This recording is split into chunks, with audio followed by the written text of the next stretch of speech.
श्री रामचंद्र भगवान की, भागवत भगवान की, सुखदेव जी महाराज की। नमः पार्वती पतये हर हर महादेव हर। रामं वन्दे दशरथतनयं,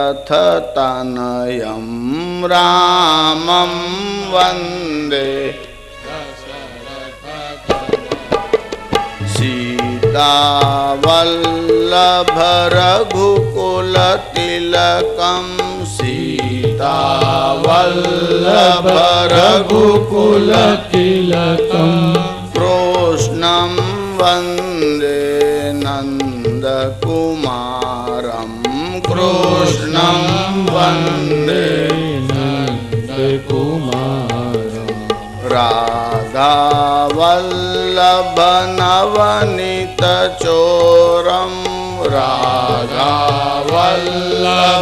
नवनीतचोरं। राधावल्लभ नवनीतचोरं, राधावल्लभ नवनीतचोरं। श्री राम जय राम जय जय राम, श्री राम जय राम जय जय राम, श्री राम जय राम जय जय राम, श्री राम जय राम जय जय राम। श्री रामचंद्र भगवान की जय। राकार उच्चार मात्रेण, તમે જ્યારે રામ શબ્દ બોલો છો એમાં પહેલાં રાકારનો ઉચ્ચાર થાય છે. રાકાર ઉચ્ચાર માત્રેણ, જ્યારે રા એવા અક્ષરનો ઉચ્ચાર થાય ત્યારે મુખમ નિર્યાતિ પાતકમ, મોડું આમ ખુલે, રા મોડું ખુલ્યા વગર રા બોલાય નહીં. અને જ્યારે મોડું આમ ખુલે અને તમે બોલો રા, ત્યારે શું થાય? મુખમ નિર્યાતિ પાતકમ, મોડા દ્વારા બધા પાપ બહાર નીકળે. પુનઃ પ્રવેશ સંદેહે, એ બહાર નીકળેલું પાપ પાછું અંદર ઘૂસી ન જાય. એટલે મકારસ તત્કપાટવત, મ બોલો એટલે બંને હોઠ ભેગા થાય. એટલે તમે દરવાજો બંધ કરો પછી કૂતરું અંદર ઘૂસે નહીં, એમ મ બોલો ત્યારે બંને હોઠ ભેગા થાય. તમે બંને હોઠ ભેગા કર્યા વગર પ વર્ગ બોલી શકતા નથી. એટલે પ, ફ, બ, ભ અને મ આટલા અક્ષર બોલો એટલે બંને હોઠ ભેગા થાય. એ ઓષ્ઠ, એનું ઉચ્ચારણ જ ઓષ્ઠ કહેવાય છે, કારણ કે ઓઠ ભેગા થાય તો જ એનું ઉચ્ચારણ થઈ શકે. આપણે ત્યાં આખું એક રામાયણ છે. એ રામાયણની રચના એક કવિએ બહુ સંક્ષિપ્તમાં કરી છે. એનું નામ જ ઓષ્ઠ રામાયણ છે. આખું રામાયણ વાંચી જાઓ ત્યાં સુધી બે હોઠ ભેગા ન થાય. એટલે જેટલી વાર રામ શબ્દ આવે, જેમ કે રાઘવ શબ્દનો પ્રયોગ કરે એટલે એમાં બે હોઠ ભેગા ન થાય. એવા સિનોનિમસ એટલા બધા પર્યાયવાચી શબ્દ એમને લખ્યા છે કે એમાં પ વર્ગનો ઉપયોગ કર્યા વગર અને રામનો પરિચય પ વર્ગનો ઉપયોગ કર્યા વગર લખવો એ બહુ કઠિન કાર્ય છે. જેને સાહિત્ય વ્યાકરણનું જ્ઞાન છે તે એનો આનંદ લઈ શકે છે. આપણે ત્યાં આવી આવી અદ્ભુત રચનાઓ થઈ છે. એટલે તમે જ્યારે રામનું જય બોલો ત્યારે મોડામાંથી બધું પાપ બહાર નીકળે. એક ભાઈ કહે છે, શાસ્ત્રીજી કદાચ એવું થાય કે આપણે રા બોલીએ અને પાપ અંદર ઘૂસી જાય અને પછી મ બોલીએ એટલે પાછું અંદર જ રહે, બહાર ન નીકળે, એવું થાય તો? મેં કીધું એવું થાય નહીં. એનું કારણ એવું છે કે પાપ બહાર છે જ નહીં. પાપ માણસના મનમાં છે. બહાર તો પાપને ઉત્તેજિત કરવાના સાધનો છે. પાપ બહાર છે જ નહીં, પાપ મનુષ્યના મનમાં છે. બીજાનો ઉત્કર્ષ જોઈને તમારા મનમાં બળતરા થાય એ શાને લીધે થાય છે? ઉત્કર્ષ બહાર છે પણ બળતરા તમારા મનમાં થાય છે. જ્યારે બીજાનો ઉત્કર્ષ સહન ન થાય એને દ્વેષ કહેવાય છે. મનુષ્યના મનમાં કાં તો રાગ હોય છે અને કાં તો દ્વેષ હોય છે. રાગ અને દ્વેષનો નાશ રામજીની કૃપાથી થાય છે. પહેલાં રામજીનું પ્રાગટ્ય થાય છે, પછી ભગવાન શ્રી કૃષ્ણનું પ્રાગટ્ય થાય છે. ભાગવતજીમાં બધા અવતારોની કથા આવે છે. આમ તો 24 અવતાર થયા છે. મુખ્ય અવતારો 10 કહેવાય છે. એ 10 અવતારમાં હજુ કલ્કી નામનો અવતાર થવાનો બાકી છે. કોઈ કોઈ ગામોમાં થઈ ગયો છે એવું લોકો કહે છે.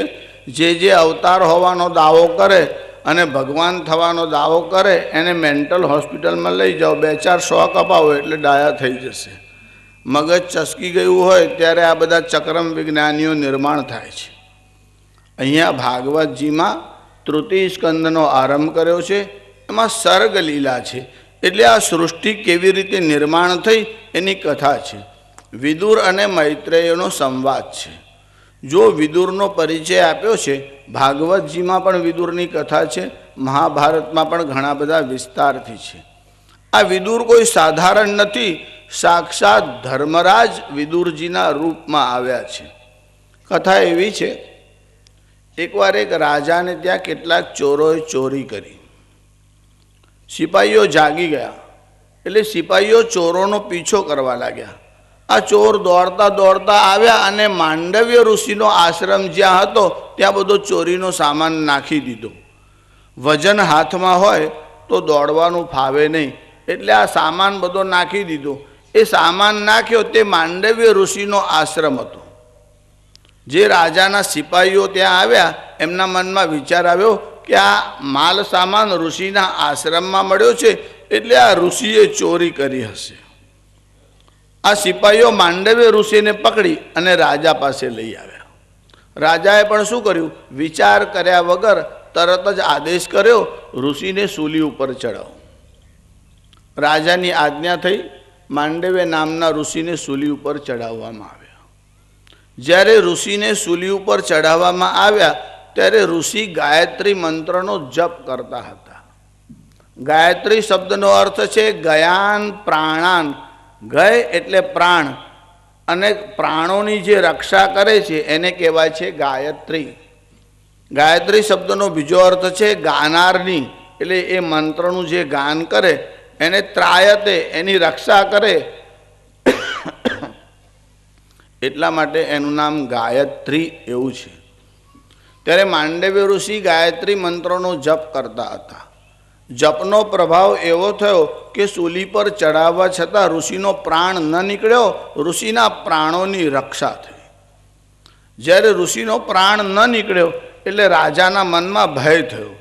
રાજાએ સેવકોને આજ્ઞા કરી, ઋષિને જલ્દી નીચે ઉતારો. ઋષિને નીચે ઉતારવામાં આવ્યા.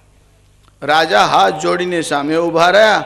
ઋષિની ક્ષમા યાચના કરી કે હે ઋષિ, મને ક્ષમા કરો, મારા સેવકોએ અપરાધ કર્યો છે, હું આપને ઓળખી ન શક્યો, આપને સૂલી પર ચડાવવાનો આદેશ આપ્યો. ઋષિએ કહ્યું, રાજા, હું તને તો માફ કરીશ, પણ યમરાજને માફ નહીં કરું. મેં મારા જીવનમાં એવું કોઈ પાપ કર્યું જ નથી, પછી મને સૂલી પર ચડાવવામાં કેમ આવ્યો? આ ભરતખંડનો પવિત્ર બ્રાહ્મણ આ ઋષિને પોતાના કર્મમાં આટલો વિશ્વાસ કે મેં મારા જીવનમાં પાપ કર્યું જ નથી. ઇન્કમ ટેક્સવાળા આવે તો ગભરામણ થાય છે, સેલ ટેક્સવાળા આવે તો ગભરામણ થાય છે, હિસાબ પૂછશે તો શું, અને ઉપર ગયા પછી કોઈ હિસાબ પૂછવાનું છે એનો વિચાર માણસને આવતો નથી. ઋષિને પોતાના ચારિત્રમાં વિશ્વાસ છે કે મેં જીવનમાં કોઈ પાપ કર્યું જ નથી. એટલે આ માંડવ્ય નામના ઋષિ સંયમની નામની યમરાજની નગરી છે તેમાં ગયા. ઋષિને જોતા જ યમરાજ ઊભા થઈ ગયા. જો યમરાજનો ભય જીવોને લાગે છે, પણ અહીં તો ઉલટું થયું. ઋષિને જોયા પછી યમરાજના મનમાં ભય થયો. યમરાજ ઊભા થઈ ગયા. ઋષિને હાથ જોડીને પ્રાર્થના કરવા લાગ્યા કે આપ આવો, આપનો અહીંયા સત્કાર છે. કથમ ઇમામ ભૂમિ મનુપ્રાપ્તો મહાભાગ આગમ્યતામ આસ્યતામ. હે ઋષિ, આ ભૂમિમાં આપનું આગમન ક્યાંથી? આવો, તમારા સત્કારથી અમે પ્રસન્ન છીએ. ઋષિએ કહ્યું, હું તારો સત્કાર લેવા માટે આવ્યો નથી, હું તારો અતિથિ થઈને અહીંયા આવ્યો નથી, મારે અહીંયા રહેવાનું નથી, હું તો તને હિસાબ પૂછવા માટે આવ્યો છું. મેં મારા જીવનમાં કોઈ પાપ કર્યું નથી, પછી મને સૂલી પર ચડાવવામાં કેમ આવ્યો એનો હિસાબ આપ. એટલે યમરાજે ચિત્રગુપ્તને બોલાવ્યો. જેમ તમારે હિસાબ કરવાનો હોય ત્યારે તમે મુનિમને બોલાવો છો ને, એ બધો હિસાબ રાખતો હોય છે. કોણા કેટલા રૂપિયા નીકળે છે, લેણા દેણા બધો હિસાબ રાખતો હોય છે. એમ જીવો જે કર્મ કરે છે એનો હિસાબ જે રાખે છે એનું નામ ચિત્રગુપ્ત છે. એટલે ચિત્રગુપ્તને બોલાવ્યો. કહ્યું કે માંડવ્ય ઋષિના કર્મનું ખાતું કાઢો. એમના જીવનમાં કોઈ પાપ થયું છે એની નોંધ હશે. એટલે ચિત્રગુપ્તે ચોપડો કાઢ્યો. તમે એવું ન વિચાર કરો કે આ ચોપડો કેટલો મોટો હશે, એનું કારણ એમાં બધા જીવોનો હિસાબ હોય. તે શાસ્ત્રીજી, આપણા રાષ્ટ્રની વસ્તી તો 100 કરોડની થવા આવી, તે બધા લોકોના ખાતા એમાં હોય. બધા લોકોના હોય નહીં, ભારતવાળાના પણ હોય ને ચીનવાળાના પણ હોય. ગમે તે પૃથ્વી પર તમે જ્યાં પણ જન્મ્યા હોય, સ્વીસ, જર્મન, ચેકોસ્લોવાકિયા, યુગોસ્લેવિયા ચ હંગેરી, તન્મધ્યે ઓસ્ટ્રિયા, જ્ઞેય, ઇટાલી ષષ્ઠમેવ ચ, આઇનેપોલેપ, ફિનલેન્ડ, ડેનબેલ, સ્પેન, પોર્ટુ, ફ્રાન્સ ચ, ગ્રીસ, આલ્બેનિયા, રોમેનિયા ચ, બલ્ગેસ્વિનૌ સતર્ષિ. આ શ્લોક ભાગવતજીમાં ના શોધતા. હા ભાઈ, આ તો બધા કોઈ પણ રાષ્ટ્રમાં તમે જન્મ્યા હોય, તમે સાઉથ અમેરિકામાં જન્મ્યા હોય કે કેનેડામાં જન્મ્યા હોય કે ઓસ્ટ્રેલિયામાં હોય, પૃથ્વી પર જેટલા જીવો છે, ખાલી મનુષ્ય નહીં, હા, જીવ માત્રનો એટલે કૂતરા, ગધેડા, ભૂંડ, ઘોડા, પાડા, જેટલા જીવો જન્મ્યા છે એ બધાનો હિસાબ ત્યાં રાખવામાં આવે છે. ઋષિનું ખાતું કાઢ્યું. ચિત્રગુપ્ત બોલ્યા કે એમની અવસ્થા જ્યારે 3 વર્ષની હતી ત્યારે એમને એક પતંગિયાની પાંખમાં કાંટો ભોંક્યો હતો. ત્યારે ઋષિએ કહ્યું કે 3 વર્ષની અવસ્થામાં જે પાપ કરવામાં આવે તેની સજા સ્વપ્નમાં કરવામાં આવે છે. યમરાજ, તને તારા કોન્સ્ટિટ્યુશનનું, સંવિધાનનું ભાન નથી. તે શુદ્રોચિત કર્મ કર્યું છે. જા તું શુદ્ર યોનિમાં અવતરજે. ઋષિએ શાપ આપ્યો.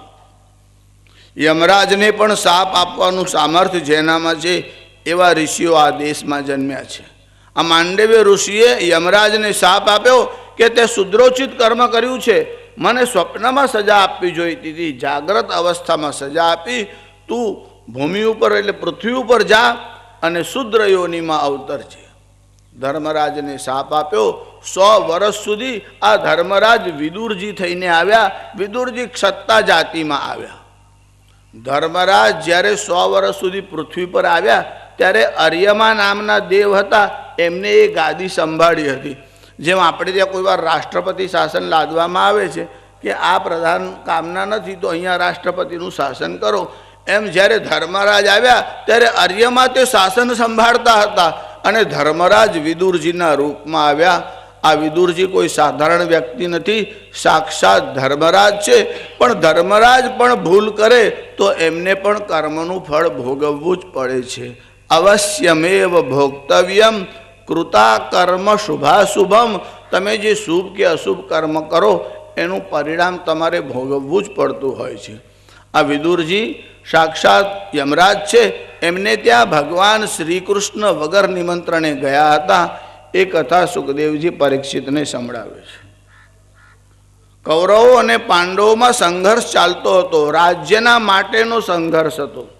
જો આપણે ત્યાં રાજ્યનું જે બંધારણ છે એમાં એક નિયમ એવો છે કે જ્યેષ્ઠ પુત્ર હોય તે રાજ્ય ગાદીનો અધિકાર થાય. એટલે મોટો ભાઈ હોય તે રાજ્ય ગાદીનો અધિકારી થાય. પણ જો મોટો ભાઈ અંધ એટલે આંધળો હોય તો રાજ્ય ગાદીનો અધિકાર તેને મળતો નથી. ધૃતરાષ્ટ્ર અંધ હતા એટલે ગાદીનો અધિકાર પાંડુ રાજાને મળે અને પાંડુ રાજાના મરણ પછી જે જ્યેષ્ઠ પુત્ર હોય એટલે કે યુધિષ્ઠિર રાજ્ય ગાદીના અધિકારી છે. છતાં ધૃતરાષ્ટ્ર એવી ઈચ્છા રાખતા હતા કે એના પુત્રોને ગાદી મળે અને દુર્યોધનની આવી હઠ હતી કે હું જ્યેષ્ઠ પુત્ર છું એટલે રાજ્યનો અધિકાર મારો છે. આ રાજ્યના માટેનો ક્લેશ ઝઘડો ચાલતો હતો. ભગવાનના મનમાં વિચાર આવ્યો કે દુર્યોધન સમજી જાય તો સારું. એનું કારણ દુર્યોધન ન સમજે અને જીદ કરે તો એને કારણે યુદ્ધ થાય અને યુદ્ધ થાય તો એના પરિણામો બધાને ભોગવવા પડે. ભગવાન યુદ્ધ ન થાય એના માટે નાનામાં નાનું કામ કરવા માટે તૈયાર થયા છે. દૂત કર્મ એ સાધારણ કર્મ છે, પણ જો યુદ્ધ અટકતું હોય તો ભગવાન દૂત કર્મ કરવા માટે પણ તૈયાર છે. એટલે ભગવાને પાંડવોને કહ્યું કે હું તમારો દૂત બની અને ત્યાં ધૃતરાષ્ટ્રની પાસે જાઉં છું, કૌરવોને સમજાવવાનો પ્રયત્ન કરું છું. જો એ માની જાય તો યુદ્ધ નહીં થાય. ભીમસેનના મનમાં વિચાર આવ્યો કે શ્રી કૃષ્ણ એકલા જાય, આ દુર્યોધન સ્વભાવનો વિચિત્ર છે, કદાચ એની બુદ્ધિ બગડે અને ક્યાં ભગવાનના પર હાથ ઉપાડે, ભગવાનને બંદી બનાવી દે તો. એટલે ભીમસેને શ્રી કૃષ્ણને કહ્યું, પ્રભુ આપ વિષ્ટિકર્મ માટે જાઓ છો, આ તો દૂતનું સાધારણ કામ છે, બીજો કોઈ જાય તો પણ ચાલે, પણ જો આપની ઈચ્છા સ્વયં જવાની હોય તો મારી એક પ્રાર્થના છે, મને સાથે લઈ જાઓ. ભગવાને મનમાં વિચાર કર્યો, આને જોડે લઉં તો ઉપદ્રવ નક્કી જ થાય. જેમ લાલ કપડો જોઈને સાંઢ ભડકે છે એમ આ ભીમસેનને જોઈ અને દુર્યોધન વધારે ભડકશે. એટલે આમને એમ કદાચ શાંતિથી કામ થઈ જાય, પણ આને જોડે લઈ જવું તો અનર્થ થઈ શકે છે. એટલે ભગવાને ના પાડી. ભીમસેનને કહ્યું, તમારે સાથે આવવાની જરૂર નથી, હું એકલો જ આ કામ કરી આવીશ. ભીમસેને કહ્યું, પ્રભુ તમારી વાત સાચી છે, પણ ન કરે નારાયણ, કદાચ દુર્યોધનની બુદ્ધિ બગડે અને તમને બંદી બનાવી દે તો. ભગવાને બહુ સરસ વચન કહ્યું છે. ભગવાનનો સેલ્ફ કોન્ફિડન્સ, અરે શ્રી કૃષ્ણનું સ્મરણ કરે એનો સેલ્ફ કોન્ફિડન્સ વધી જાય છે. ભગવાનનો આત્મવિશ્વાસ કેવો હોય. ભગવાને ભીમસેનને કહ્યું, ભીમ, દુર્યોધન પહેલી વાત તો આવી ભૂલ કરશે નહીં, અને કદાચ જો આવી ભૂલ કરશે તો તમારે પાંચેમાંથી એકેને શસ્ત્ર નહીં ઉપાડવું પડે, હું એકલો જ ત્યાં બધું કામ તમામ કરીને આવી જઈશ. અને ભગવાન ત્યાં જ બધાને મારીને આવી જાત. ભગવાન કારણ વગર શક્તિનું પ્રદર્શન કરતા નથી. ભગવાન પોતાનું ઈશ્વરત્વ છુપાવે છે, પ્રગટ થવા દેતા નથી. યશોદાને પણ ખબર ન પડે કે આ સાક્ષાત પરમાત્મા છે. ભગવાન એવી લીલા કરે છે, દસમ સ્કંધમાં એવું વર્ણન આવશે કે ભગવાન ઈશ્વરત્વ છુપાવીને રાખે છે. અને હવે ગાંડાઓ પોતે ભગવાન છે એવો પ્રચાર કરાવડાવે છે અને બે ચાર જણાને છૂટા મૂકી દે છે. તમારે ભગવાન ભગવાન બોલવું એટલે બધા ધીરે ધીરે બોલવા લાગશે. ત્યારે ગાંડાઓ ભગવાન હોવાનો પ્રચાર કરાવે છે અને ભગવાન પોતાનું ઈશ્વરત્વ પ્રગટ કરતા નથી. એટલે શ્રી કૃષ્ણે કહ્યું કે તમારે પાંચમાંથી કોઈને શસ્ત્ર ધારણ કરવાની જરૂર નહીં પડશે. પછી ભગવાન શ્રી કૃષ્ણ વિષ્ટિ કરાવવા માટે ગયા. જો રાષ્ટ્રના માટે ભગવાન સાધારણ કાર્ય કરવા પણ તૈયાર થયા છે. ભગવત્તા હોવી તે બીજી વાત છે અને ભગવત્તાનું પ્રદર્શન એ બીજી વાત છે. સાધારણ કાર્ય કરવામાં પણ ભગવાનને લજ્જા નથી આવતી. એકવાર બધા ભેગા થયા હતા, રાજસુ યજ્ઞનો પ્રસંગ હતો. યુધિષ્ઠિર મનમાં વિચાર કરવા લાગ્યા, બધા મહાનુભાવો દેખાય છે, શ્રી કૃષ્ણ દેખાતા નથી. ભીમસેનને બોલાવીને કહ્યું, જુઓ શ્રી કૃષ્ણ દેખાતા નથી, બીજા બધા તો ક્યારના આવ્યા અને શ્રી કૃષ્ણ તો ક્યારના આવી ગયા હતા. મેં એમને જોયા પણ હતા, મેં એમને આસન આપ્યું, પણ અત્યારે શ્રી કૃષ્ણ દેખાતા નથી. જરા તપાસ કરો ભગવાન ક્યાં છે. ભીમસેન ગયા, બધે ફર્યા, ક્યાંય શ્રી કૃષ્ણ દેખાયા નહીં. મનમાં વિચાર આવ્યો કે લાવો, હજુ એક રસોડું બાકી છે, પણ કિચનમાં તો નહીં હોય. આવું સમજીને ત્યાં ગયા નહોતા, રસોડામાં ગયા તો શ્રી કૃષ્ણ ત્યાં હતા. ભીમસેન આવ્યા યુધિષ્ઠિરની પાસે, સમાચાર આપ્યા, શ્રી કૃષ્ણ રસોડામાં છે. ત્યાં શું કરે છે? ત્યાં તો આટલા બધા સેવકો છે, ત્યાં ભગવાનનું શું કામ છે? યુધિષ્ઠિર ત્યાં આવ્યા. યુધિષ્ઠિર શું જોવે છે? બ્રાહ્મણો જમતા હતા, બ્રાહ્મણો જમીને ઊભા થયા, એમની જૂઠી પાતલ ભગવાન ઉપાડતા હતા. યુધિષ્ઠિર ત્યાં પહોંચી ગયા, હાથ જોડી ભગવાનના ચરણોમાં સામે આવીને ઊભા રહ્યા, પ્રભુ આપ અને આ કામ, આટલા બધા સેવકો છે, મને આજ્ઞા કરી હોત હું કરત. શ્રી કૃષ્ણે કહ્યું, આ પણ મારું કામ છે. ભગવાનનું એક નામ છે બ્રાહ્મણ પ્રિય.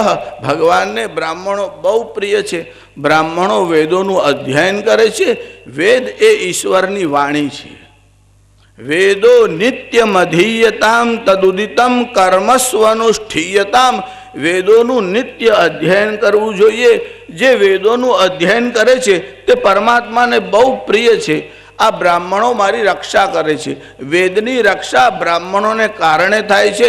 ભગવાન બ્રાહ્મણોની પાતળ ઉઠાવવા લાગ્યા. યુધિષ્ઠિરની આંખમાં આંસુ આવ્યા. પણ શ્રી કૃષ્ણે કહ્યું કે જે કાર્યનો ઉપદેશ આપે અને કાર્યરત ન રહે એને ભગવાન કોણ કહે? ભગવાનના કેવળ વાણીમાં નહીં, ભગવાનના વર્તનમાં પણ આ જોવા મળે છે. જેનાથી રાષ્ટ્રનું અને સમાજનું હિત થતું હોય એવું નાનામાં નાનું કાર્ય કરવા માટે પણ શ્રી કૃષ્ણ તૈયાર હતા. ના, કરીને દેખાડ્યું, આચરીને દેખાડ્યું. એકવાર એવો પ્રસંગ બન્યો, પિતામહ ભીષ્મે યુદ્ધમાં એવી પ્રતિજ્ઞા કરી. પ્રતિજ્ઞા એટલા માટે કરી કે કૌરવો ભેગા થયા, સભા મળી. સભામાં એવું કહ્યું કે તમે યુદ્ધ તો કરો છો પણ તમે સૈનિકોને મારો છો, તમે કોઈ મોટા સેનાપતિને મારતા નથી. તમે કોઈ સેનાપતિનો વધ કરો તો આપણો વિજય જલ્દી થાય. પિતામહ ભીષ્મે મનમાં વિચાર કર્યો કે આ બધાની એવી ઈચ્છા છે કે હું કોઈ મહારથીને મારું. ત્યારે પિતામહ ભીષ્મે કહ્યું, હું આવતીકાલે પાંડવોમાંથી એકને હણીશ. એવું પિતામહ ભીષ્મ ખાલી બોલ્યા. રાત્રિનો સમય થયો, પાંડવો બધા સૂતા હતા, અર્જુન પણ સૂતો હતો.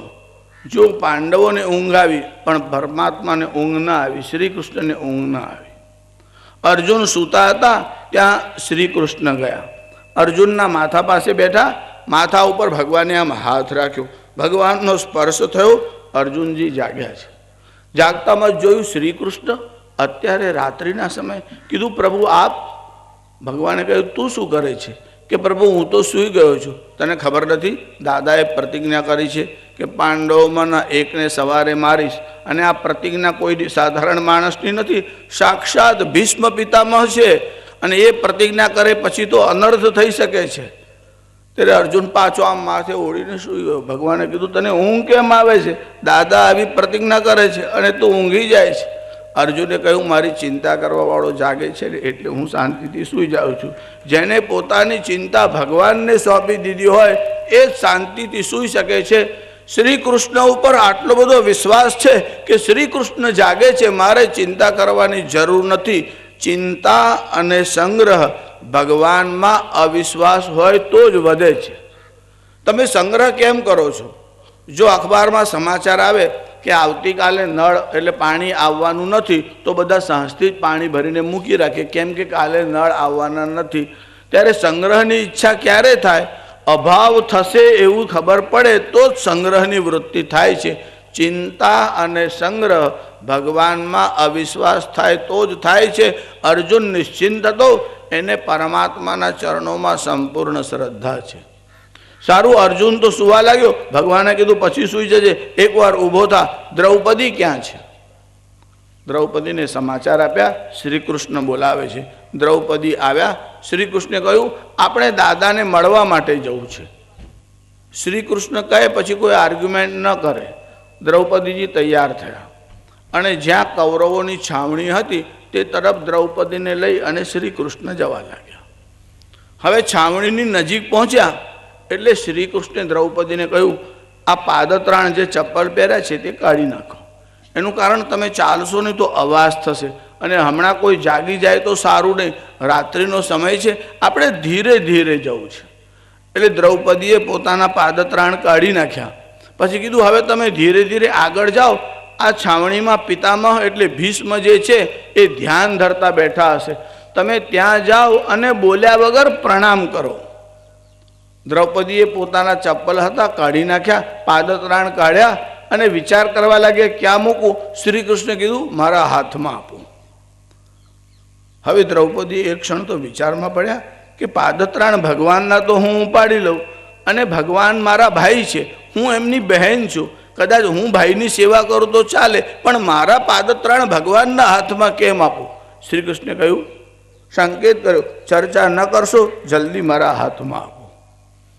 ભગવાન કહે પછી ના પણ ન પડાય અને આપે તો પણ મનમાં સંકોચ થાય. દ્રૌપદીનું હૃદય એકદમ ભરાઈ આવ્યું, કંઠ અવરુદ્ધ થઈ ગયો, બોલી ન શક્યા. આંખમાંથી અશ્રુની ધારા વહેવા લાગી. આજ્ઞાનું પાલન કરવાનું બહુ કઠોર હતું. શ્રી કૃષ્ણને પાદત્રાણ શ્રી કૃષ્ણના તરફ આમ કર્યા.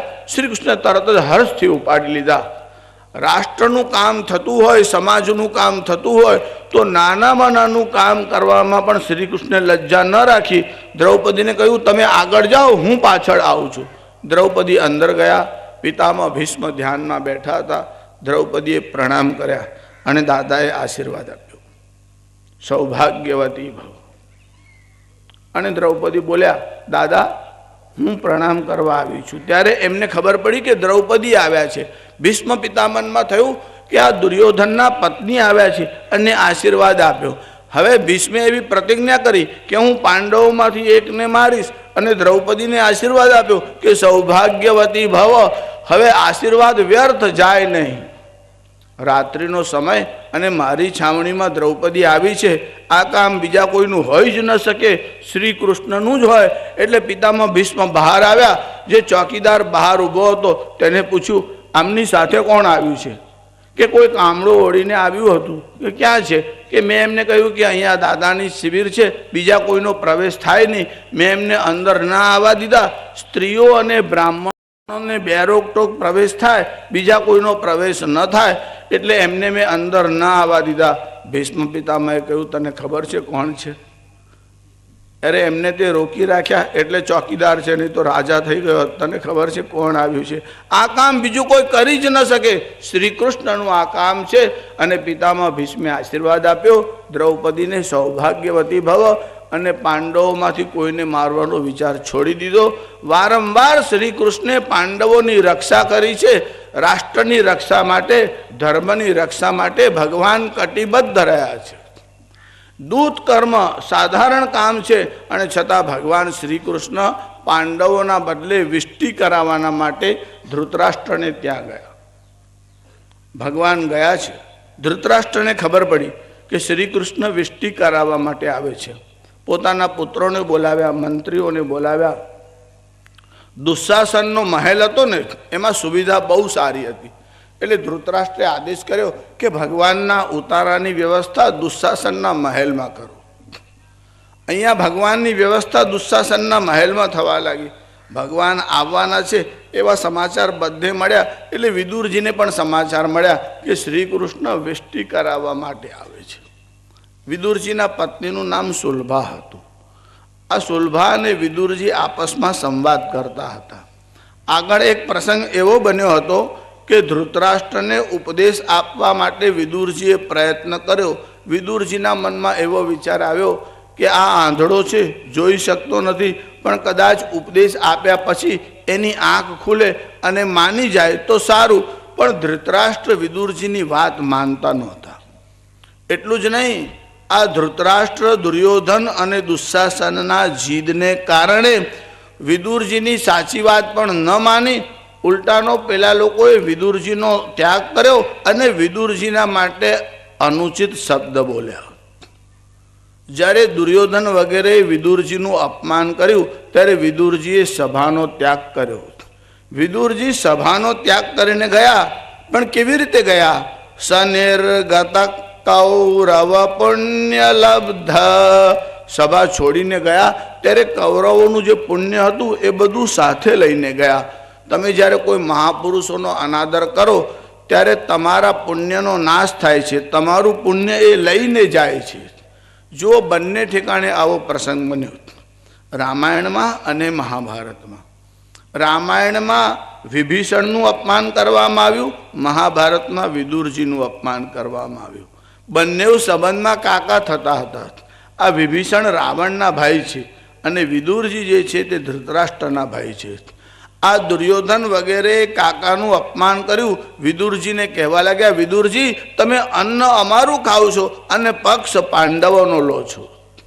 વિદુરજીના મનમાં વિચાર આવ્યા કે આનું અન્ન ન ખાવું જોઈએ. આ તો રાષ્ટ્રની સેવા માટે અહીંયા રહ્યા છે એટલે આનું અન્ન ખાઈએ છીએ. પણ વિદુરજીએ સભાનો ત્યાગ કર્યો.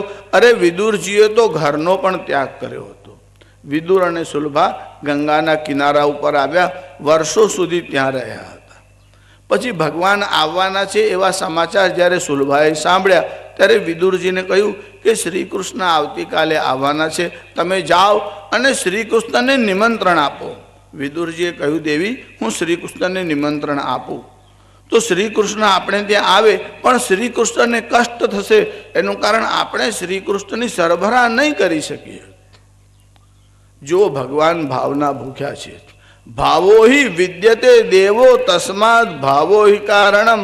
સુલભાજીના મનમાં વિચાર આવ્યો કે વિદુરજી સંકોચને કારણે ભગવાનને નિમંત્રણ આપતા નથી. હું ભગવાનને મનથી નિમંત્રણ આપીશ.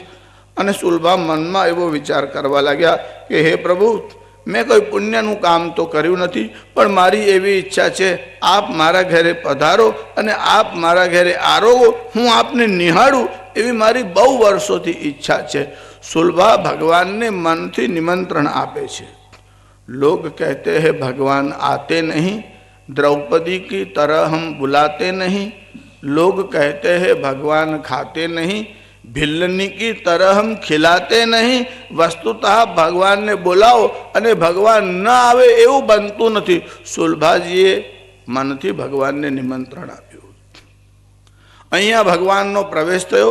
ધૃતરાષ્ટ્રે સેવકોને આજ્ઞા કરી, શ્રી કૃષ્ણ આવ્યા છે, એમને સત્કાર સાથે તેડી લાવો અને એમના ભોજનની બધી વ્યવસ્થા કરો. શ્રી કૃષ્ણનો સત્કાર કરવાને માટે સેવકો ગયા છે. દુર્યોધન, દુશાસન બધા ત્યાં પહોંચ્યા છે. ધૃતરાષ્ટ્ર અવાજથી ઓળખી ગયા અને કહ્યું, દેવકી પુત્ર આવ્યા છે. ધૃતરાષ્ટ્રે કહ્યું, એમનો સત્કાર કરો. ધૃતરાષ્ટ્ર બુદ્ધિમાન છે, ધૃતરાષ્ટ્ર આંધળો છે, ધૃતરાષ્ટ્ર લોભી છે, પણ ધૃતરાષ્ટ્ર મૂર્ખ નથી. ધૃતરાષ્ટ્રને ખબર છે કે શ્રી કૃષ્ણ જે નિર્ણય કરીને આવ્યા હશે તે જ થવાનો છે, એટલે પોતાના પુત્રોને બોલાવીને સમજાવે છે, શ્રી કૃષ્ણ આવ્યા છે, એ શું કહે છે એમની વાત સાંભળો. શ્રી કૃષ્ણે પ્રસ્તાવ મૂક્યો છે, મારી એવી ઈચ્છા છે કે ભાઈઓમાં ઝઘડો ન થાય તો સારું. તેથી આ ભૂમિ જે છે એનો વિભાગ કરો અને અડધું રાજ્ય પાંડવોને આપી દો તો ઝઘડો ન થાય. દુર્યોધને ના પાડી કે પ્રભુ, અડધું રાજ્ય હું પાંડવોને આપવા તૈયાર નથી. ભગવાને કહ્યું, દુર્યોધન તું મૂર્ખ છે. ખરેખર તો રાજ્યના અધિકારી પાંડવો છે, સંપૂર્ણ રાજ્ય પાંડવોનું છે, પણ તારી જીદને કારણે કહું છું કે સંપૂર્ણ રાજ્ય ન આપવું હોય તો ખાલી અડધું રાજ્ય આપો, પણ યુદ્ધનો પ્રસંગ ટાળી દો. દુર્યોધન માન્યો નહીં. ભગવાને કહ્યું, અડધું રાજ્ય આપો. દુર્યોધને ના પાડી. ભગવાને કહ્યું, સારું, અડધું રાજ્ય ન આપવું હોય તો 5 ગામ જે હું નક્કી કરું તે પાંડવોને આપી દો. દુર્યોધને કીધું, ના આપો. ભગવાને કીધું, 1 ગામ આપી દો તો પણ હું યુદ્ધ અટકાવી દઈશ. દુર્યોધન ન માન્યો. પ્રભુ, તમે 5 ગામની વાત કરો છો, 1 ગામની વાત કરો છો. શુચ્યગ્રૈવ નૈવ દાસ્યામી વિના યુદ્ધેન કેશવ. ઓ કૃષ્ણ, 100ની નોક પર મુકાય એટલી ભૂમિ પણ યુદ્ધ વગર હું પાંડવોને આપવા તૈયાર નથી. જેને ઇતિહાસ જ ખબર નથી તે ભલે જે ફાવે તે બોલે, ભગવાને યુદ્ધ રોકવા પ્રયત્ન ન કર્યો. હવે જેને વિષ્ટિ જ ખબર નથી, સંજય વિષ્ટિ પણ ખબર નથી અને કૃષ્ણ વિષ્ટિ પણ ખબર નથી. ભગવાને તો 1 ગામ મળે તો યુદ્ધ ટાળવાનું કહ્યું. દુર્યોધન તૈયાર ન થયો, કહેવા લાગ્યો, શુચ્યગ્રૈવ નૈવ દાસ્યામી. 100ની અણી રહે એટલી જમીન પણ હું આપવા માટે તૈયાર નથી. હવે તો ભગવાન સભામાં ઊભા થયા. ભગવાનને પણ ક્રોધ આવ્યો. ભગવાને રૌદ્ર સ્વરૂપ ધારણ કર્યું અને ભગવાન દુર્યોધનને ધૃતરાષ્ટ્ર સાંભળે તેવી રીતે કહેવા લાગ્યા, दो न्याय अगर तो आधा दो, इसमें भी यदि बाधा हो तो दे दो. केवल 5 गांव रखो अपनी धरती तमाम, हम वही खुशी से खाएंगे, परिजन पर असी न उठाएंगे. दुर्योधन यह भी दे न सका, आशीष समाज की ले न सका, उल्टा हरि को बांधने चला, जो था असाध्य साधने चला. जब नाश मनुज पर छाता है पहले विवेक मर जाता है. જ્યારે નાશ આવવાનો હોય ત્યારે વિવેક બુદ્ધિ ભ્રષ્ટ થાય છે. ભગવાને સમજાવ્યો, દુર્યોધન માન્યો નહીં. ઉલટો ઊભો થઈને સભામાં કહેવા લાગ્યો, અમારા 2 ભાઈઓના ઝઘડામાં તમારે પડવાની શું જરૂર છે? અરે આ સેવકો, શ્રી કૃષ્ણને બાંધી અને કેદ કરો, કારાગૃહમાં નાખો. અને ભગવાન સભામાં ઊભા થયા. ભગવાને અટ્ટહાસ્ય કર્યું. ક્રોધને કારણે ભગવાનનું સ્વરૂપ રૌદ્ર સ્વરૂપ થયું. જુઓ, ભગવાને 2 વાર વિરાટ સ્વરૂપ ધારણ કર્યા.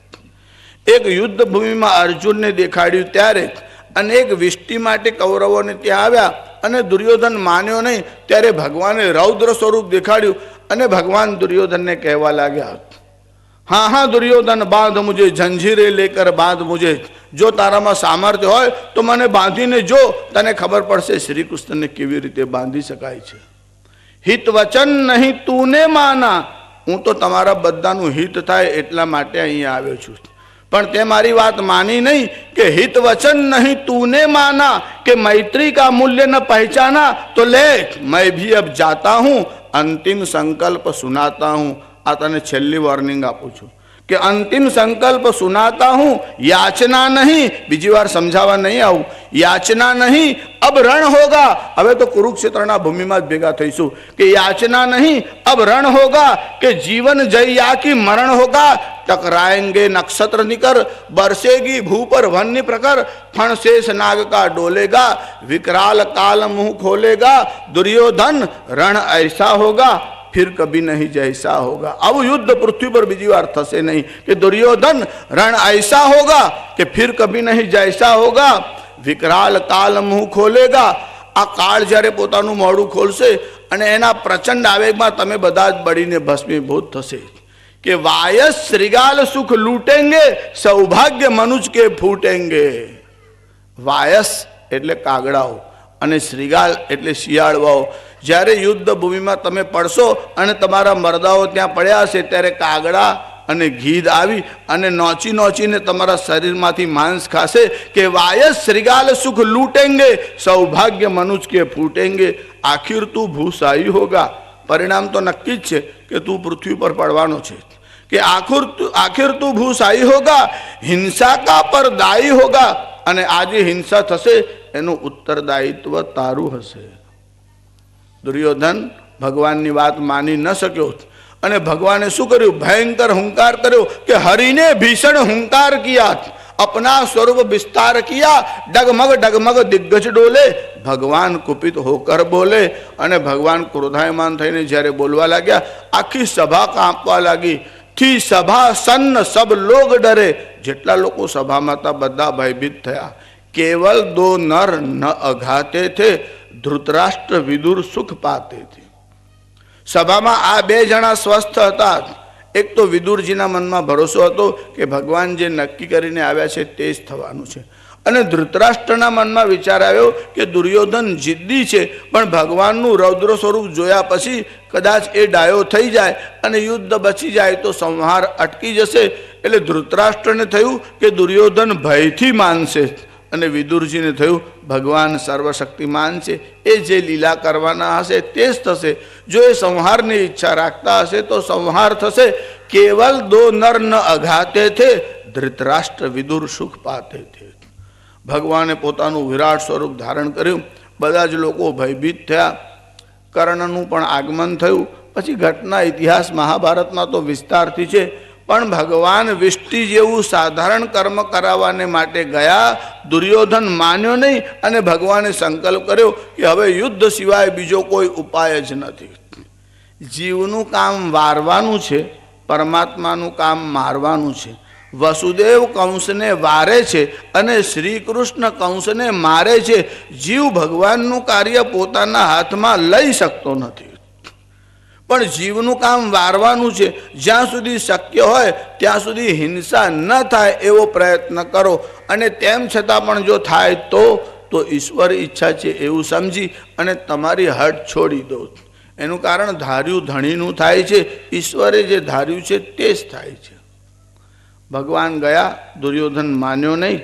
ભગવાને મનમાં વિચાર કર્યો કે ભોજનનો સમય થયો છે, મારો ભક્ત મારી રાહ જુએ છે, એટલે વિદુરજીને ત્યાં જઈશ એવો ભગવાને મનમાં સંકલ્પ કર્યો। એટલામાં દ્રોણાચાર્ય ત્યાં આવ્યા। કહ્યું, પ્રભુ આપ દુશાસનને ના પાડો છો, દુર્યોધનને ના પાડો છો, ભોજનનો સમય થયો છે, જમવું તો પડશે। જો આપ ત્યાં જવાની ઈચ્છા ન રાખતા હોય તો મારે ઘેરે આવો। ભગવાને ના પાડી। ભગવાને કીધું હું તમારે ત્યાં આવીશ નહીં, હું વિદુરજીને ત્યાં જવાનો છું। આ બધા જ લોકોએ સાંભળ્યું। બધાના મનમાં આશ્ચર્ય થયું કે વિદુરજી બહુ ભાગ્યશાળી છે, જે નિમંત્રણ આપે છે એને ત્યાં ભગવાન જતા નથી અને સામે ચાલીને વિદુરજીને ત્યાં જવાનું કહે છે। દ્રોણાચાર્યના મનમાં વિચાર આવ્યો, હું બ્રાહ્મણ છું પણ મેં દુર્યોધનનું અન્ન ખાધું છે, મેં મારી શક્તિ આસુરોના પક્ષે વાપરી છે, એટલે ભગવાને વિદુરજીને ત્યાં જવાનો નિર્ણય કર્યો। દ્રોણાચાર્ય સમજી ગયા, વધારે આગ્રહ ન કર્યો, ભગવાન વિદુરજીને ત્યાં ગયા। જો ભગવાન વિદુરજીને ત્યાં જવા નીકળ્યા છે, વિદુર અને સુલભા પોતાના ઘરમાં બેઠા છે। કૃષ્ણ કીર્તન કરે છે, શ્રી કૃષ્ણનું નામ સ્મરણ કરે છે કે ગોવિંદ દામોદર માધવેતી શ્રી કૃષ્ણ ગોવિંદ હરે મુરારે હે નાથ નારાયણ વાસુદેવ જીહ્વે પિબસ્વા મૃતમે તદેવ ગોવિંદ દામોદર માધવેતી. જેનું સ્મરણ કરે છે એ દરવાજા ઉપર બહાર આવીને ઊભા છે. જો ભગવાનના દર્શન કરવા માટે તમે દરવાજા બહાર ઊભા રહો તે સમજી શકાય. અહીં તો ઉલટું છે, ભગવાન બહાર ઊભા છે, વિદુર અને સુલભા અંદર બેઠા છે. ભગવાનને થયું કે આ તો દરવાજો ખોલતા જ નથી. ભગવાન બહાર છે અને ભગવાને દ્વાર ખખડાવ્યું અને વિદુરજીએ દરવાજો ખોલ્યો. શું જોયું? અરે તમારે ત્યાં કોઈ રાજ્યના મોટા અમલદાર આવ્યા હોય તો તમારા મનમાં એમ થાય છે, ઓહો આપણે ત્યાં કલેક્ટર સાહેબ આવ્યા, મિનિસ્ટર સાહેબ આવ્યા. જોડે એકાદ ફોટો ભૂલથી આવી ગયો હોય તો પણ મોટો કરાવીને રૂમમાં મોટો કરાવીને રાખે. જે આવે ને કે આપણું સાહેબ જોડે બહુ ઓળખાણ, ચીફ મિનિસ્ટર આવે એટલે મારે ઘેર જ ઉતરે. હવે એક જ વાર ભૂલથી એનો ફોટો છરક્યો તેમાં આવી ગયો તો આમ બધાને દેખાડે. એકાદ રાજા આવે તો માણસ રાજી થઈ જાય છે. એકાદ રાષ્ટ્રનો, એકાદ રાજ્યનો વડો. આ તો અનંત કોટી બ્રહ્માંડ નાયક દીનબંધુ દીનાનાથ જગન્નાથ કરુણા વરુણાલય પરમપિતા પરમાત્મા ભૂપતિ ભુવનપતિ છત્રપતિ ધરાપતિ રમાપતિ માયાપતિ લક્ષ્મીપતિ દેવદેવ નંદનંદન જે 14 બ્રહ્માંડના અધિપતિ છે. અને તે વગર નિમંત્રણે વિદુરજીને ત્યાં ગયા. શું થયું હશે તમે જરા કલ્પના કરો. શ્રી કૃષ્ણને જોયા પછી વિદુરજીના મનમાં જે હર્ષ થયો, અતિશય હર્ષને કારણે બોલી ન શક્યા. હૃદય એકદમ ભરાઈ આવ્યું કે શ્રી કૃષ્ણ અને મારે ત્યાં. એટલો બધો મનમાં હર્ષ થયો. વિદુરાનીના તરફ સુલભાના તરફ જોયું. હજુ કંઈ સંકેત કરે અને આસન લાવવાનું કહે ત્યાં તો ભગવાને અંદર ચરણારવિંદ મૂક્યા. ભગવાને પોતાના હાથથી આમ આસન લીધું અને ભગવાન પોતે આસન ઉપર વિરાજવા જાય. વિદુરજીએ પ્રણામ કર્યા. શ્રી કૃષ્ણ વિદુરજીના હાથ પકડી અને કાકા હું આપને પ્રણામ કરું છું એમ શ્રી કૃષ્ણ બોલવા લાગ્યા. વિદુરજીએ મનમાં વિચાર કર્યો, ભગવાનનો સ્વભાવ કેવો છે? અહૈતુક દયા સિંધો. ભગવાન કારણ વગર કરુણાના મહાસાગર છે. સંબંધમાં વિદુરજી ભગવાનના કાકા થતા હતા. અરે જે સમસ્ત દેવતાઓના અધિપતિ છે, જેને તમે પિતામહ બ્રહ્મા કહો છો, એના પણ જે સર્જક છે એ ત્યાં આવીને ઊભા છે. વિદુરજી બંને હાથ જોડી વિનીત ભાવથી ઊભા છે. બહુ પ્રસન્નતા થઈ છે. લોટરીની ટિકિટ લાગે એવી ખબર પડે તો પ્રસન્નતાનું ઠેકાણું રહેતું નથી. લક્ષ્મીજીનો પવન આવે. લક્ષ્મીજી તો કોઈના ઘરે જતા જ નથી, નારાયણને ત્યાં જ રહે છે. તમે જેને કરોડપતિ સમજો છો ને એ તો ખાલી લક્ષ્મીજીના શરીર પરની હવા જેના ઘરમાં જાય ને તે કરોડપતિ થઈ જાય છે. લક્ષ્મીજી કોઈના ઘેર જતા નથી. આ તો લક્ષ્મીના પતિ હાથમાં આવ્યા છે. શું થાય? વિદુરજીના મનમાં હર્ષનો પાર ન રહ્યો. અપાર આનંદ થયો, અનંત આનંદ થયો. એનું વર્ણન વાણીથી કરી ન શકાય. ઉપનિષદોમાં વર્ણન આવે છે કે મનગમતી વસ્તુ કોઈ જીવને મળે તો એ બહુ પ્રસન્ન થાય છે, પણ પરમાત્માનું મિલન થાય ત્યારે આનંદ કેવો હોય છે? જીવ અને શિવનું મિલન થાય ત્યારે જે આનંદ હોય છે તેને કહેવાય છે બ્રહ્માનંદ. એક આનંદ વિષયાનંદ છે જે વિષયોને કારણે પ્રાપ્ત થાય છે. સુંદર સ્ત્રીને, સુંદર ફળને અથવા તો દ્રવ્યને, ધનને જોયા પછી માણસને આનંદ થાય. એ વિષયજન્ય આનંદ છે, એક સાધનજન્ય આનંદ છે અને એક સ્વભાવ એટલે આત્માનંદ છે. અને તે ઈશ્વરની પ્રાપ્તિથી થાય છે. ઉપનિષદોમાં એવું વર્ણન આવે છે કે એનું વર્ણન ન થઈ શકે, છતાં પણ તમારે જાણવું જ હોય તો એ આનંદ કેવો છે? તૈત્રેય ઉપનિષદમાં બ્રહ્માનંદ વલ્લી છે. એ બ્રહ્માનંદ વલ્લીમાં બ્રહ્મનો આનંદ એટલે ઈશ્વર પ્રાપ્તિનો આનંદ કેવો હોય તેનું વર્ણન કર્યું છે. યુવા સ્યાત સાધુર યુવાધ્યાયક આશિષ્ઠો દ્રઢિષ્ઠો બલિષ્ઠો તસ્યેયં પૃથ્વી સર્વાવિત્તસ્ય પૂર્ણા સ્યાત સ એકો માનુષ આનંદઃ શ્રોત્રિયસ્ય ચાકામઃ તસ્ય. યુવા સ્યાદ સાધુર યુવાધ્યાયક, એક યુવાન માણસ હોય. યુવા સ્યાત સાધુ, તેમાંય પાછો સાધુ સ્વભાવનો હોય.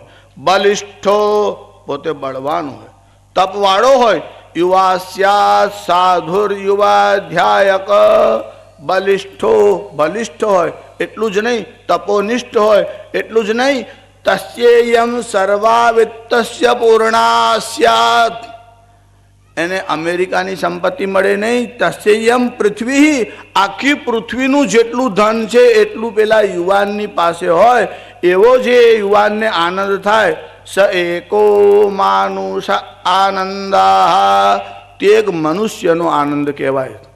એવા 100 મનુષ્યનો આનંદ એક રાશિમાં એટલે એક જથ્થામાં ભેગો કરવામાં આવે. તે સતમ માનુષા આનંદા સ એકો પિતॄણામ ચિરલોક લોકાનામ આનંદા શ્રોત્રિયસ્ય ચાકામહતસ્ય. તેવો આનંદ શ્રોત્રિય અને બ્રહ્મનિષ્ઠ અકામ હતસ્ય, જેને કોઈ કામના રહી જ નથી એવો યુવાન બ્રહ્મચારી હોય અને સંપૂર્ણ પૃથ્વીનું ધન એવા એક જ યુવાનને મળે. એવા એક નહીં, એવા 100 યુવાનોનો આનંદ એક જથ્થામાં એક રાશિમાં ભેગો કરવામાં આવે તો તે એક પિતૃલોકનો આનંદ થાય છે. તે સતમ પિતॄણામ ચિરલોક લોકાનામ આનંદા. એવા 100 પિતૃલોકનો આનંદ એક રાશિમાં ભેગો કરવામાં આવે તો એક મનુષ્ય ગંધર્વનો આનંદ થાય છે. એવા 100 મનુષ્ય ગંધર્વનો આનંદ એક રાશિમાં એટલે જથ્થામાં જો ભેગો કરવામાં આવે તો એક ચિરકાળ સ્થાયી પિતૃલોકનો આનંદ થાય છે.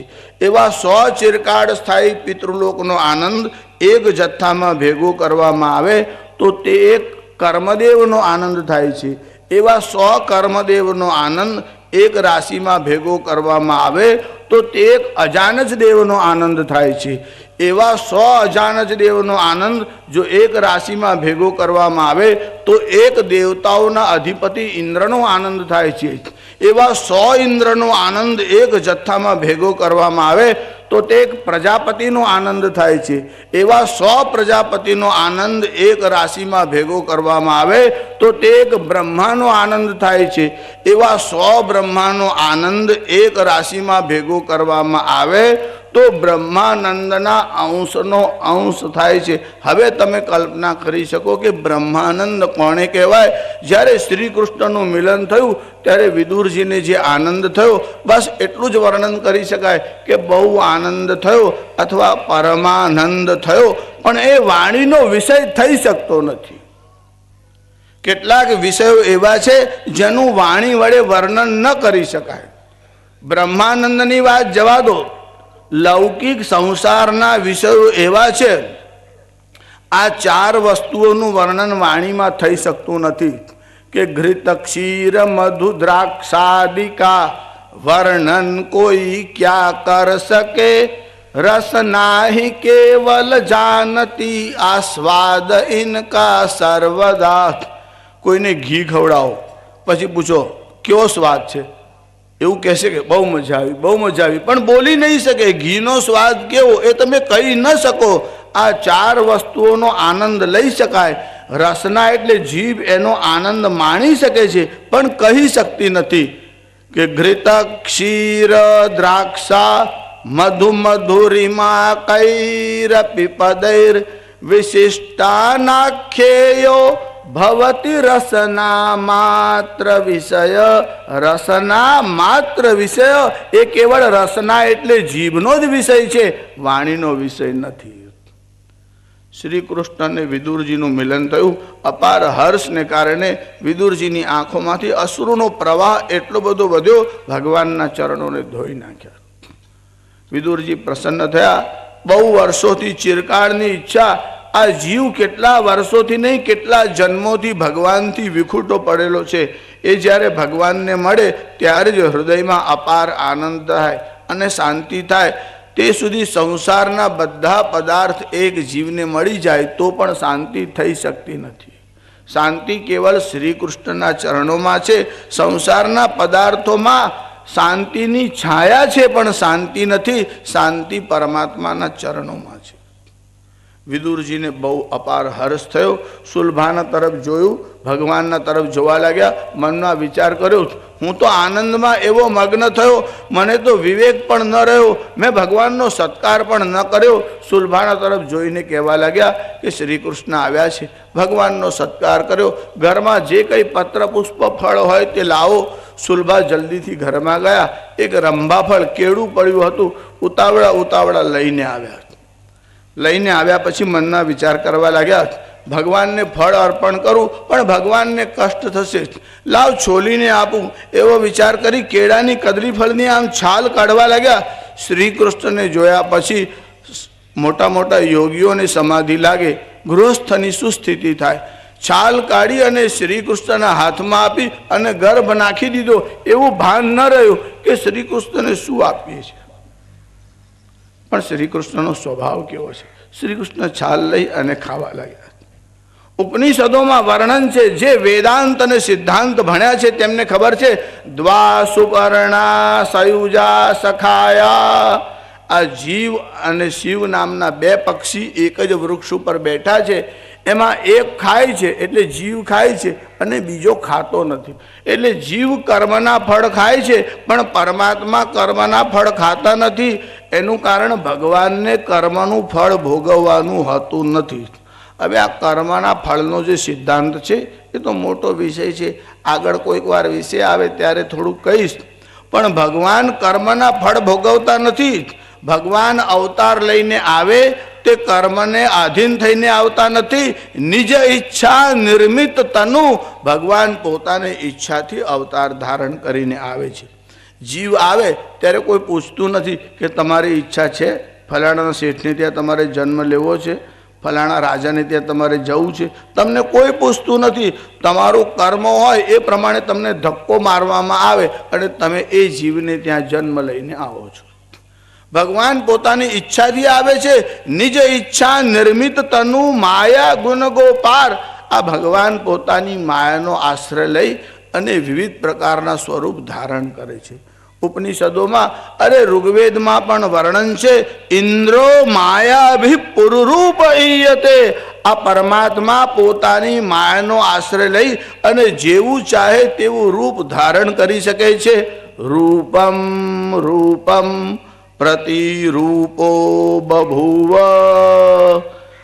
કલાકાર પણ ધારે તેવા વેશ લે છે. તો આ તો અનંત સૃષ્ટિનો સર્જનહાર છે, જેવું ઈચ્છે તેવું રૂપ લઈ શકે છે. ભગવાન અને વિદુરજીનો મેળાપ થયો. ભગવાન વિદુરજીને ત્યાં ભાજી આરોગે છે. તમે ભજન પણ અહીંયા રોજ સાંભળો છો, દુર્યોધન કો મેવા ત્યાગી શાક વિદુર ઘર ખાયો. ત્યારે ભગવાનને પદાર્થમાં રસ નથી. પદાર્થથી પ્રસન્ન થાય તે જીવ અને પ્રણામથી પ્રસન્ન થાય તે શિવ. પરમાત્મા તો પ્રેમથી પ્રણામ કરો તો પણ પ્રસન્ન થઈ જાય છે. ભગવાન વિદુરજીને ત્યાં ગયા, વિદુરજીની ભાજી આરોગી. ભગવાન વિષ્ટિ માટે ગયા. ધૃતરાષ્ટ્ર માન્યો નહીં. છેવટે યુદ્ધ થશે જ એવો વિચાર કરી અને ભગવાને પોતાની લીલા છે એને ગુપ્ત રાખી, પોતાનું ઈશ્વરત્વ પ્રગટ ન થવા દીધું. ભગવાન ત્યાંથી પાછા આવ્યા. તાત્પર્ય એવું કે યુદ્ધ ન થાય એના માટે શ્રી કૃષ્ણે બધા પ્રયત્ન કર્યા, પણ દુર્યોધનની જીદને કારણે હઠેન નાશો વિઘ્નેય. આવા યોગમાં જેનો જન્મ થયો હોય તે હઠને કારણે મરણ પામે છે, પણ પોતાની જીદ છોડતો નથી. આ વિદુરજીની કથા કહેવામાં આવી. સુખદેવજી પરીક્ષિતને આ કથા સંભળાવે છે. પછી કહે છે કે જેની જેની કથા શ્રી કૃષ્ણ જોડે સંબંધવાળી હોય અને શ્રી કૃષ્ણમાં પ્રેમ વધે એવી બધી કથા અમને વિસ્તારથી કહો. આ સર્ગ લીલાનું રહસ્ય સમજાવો. મૈત્રેય અને વિદુરના સંવાદમાં આ બધા વિષયનો આરંભ કર્યો છે. શ્રી સુખદેવજી મહારાજ કી, ભાગવત ભગવાન કી. જો ભાઈ એક પ્રશ્ન છે કે અન્યાશ્રય એટલે શું? આમ તો મેં સવારે કહ્યું જ હતું, કાં તો એ હાજર નહીં હોય, કાં તો એમને કોઈને સમજાવવું હશે તે હાજર નહીં હોય. બેમાંથી એક વાત હોય.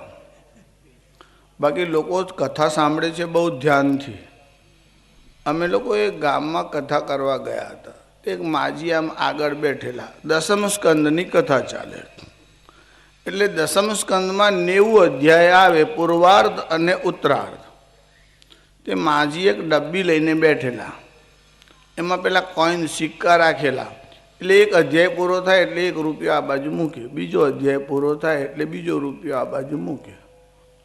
એટલે મારા મનમાં એવું કે 90 અધ્યાય પૂરા થશે એટલે 90 રૂપિયા અર્પણ કરવા માટે આવશે. મહારાજનો જીવ તો લોભમાં હોય ને, એટલે પણ માજી તો ગણતરી કરવા કે મહારાજ કોઈ અધ્યાય ભૂલી ના જાય એટલા માટે બેઠેલા. હવે હું એ અધ્યાય બોલતો હતો, એમાં 12મા અધ્યાયમાં માજીને આમ ઘેન આવ્યું, એટલે 3 અધ્યાય સુધી માજીએ ઊંઘ લીધી.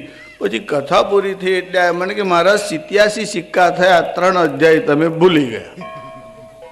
એટલે કદાચ હું આ કહેતો હોય ત્યારે આ ભાઈને સમાધિ લાગી હોય તો હવે સારું, એનું દૃષ્ટાંત તમને દસમ સ્કંદમાં ફરી કહીશ.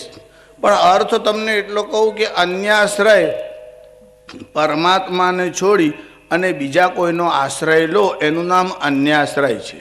પણ પરમાત્મા કેટલા? જે તમને એવું સમજાવે કે 2 ભગવાન છે અને આ ભગવાનનો આશ્રય લેવાય, પેલા ભગવાનનો ન લેવાય, એને ભગવાનની સમજણ નથી. એકમ સદ, સત્ય વસ્તુ એક જ છે. એટલે પરમાત્મા એક જ છે, પણ પરમાત્માના નામ અને પરમાત્માના રૂપ ઘણા છે.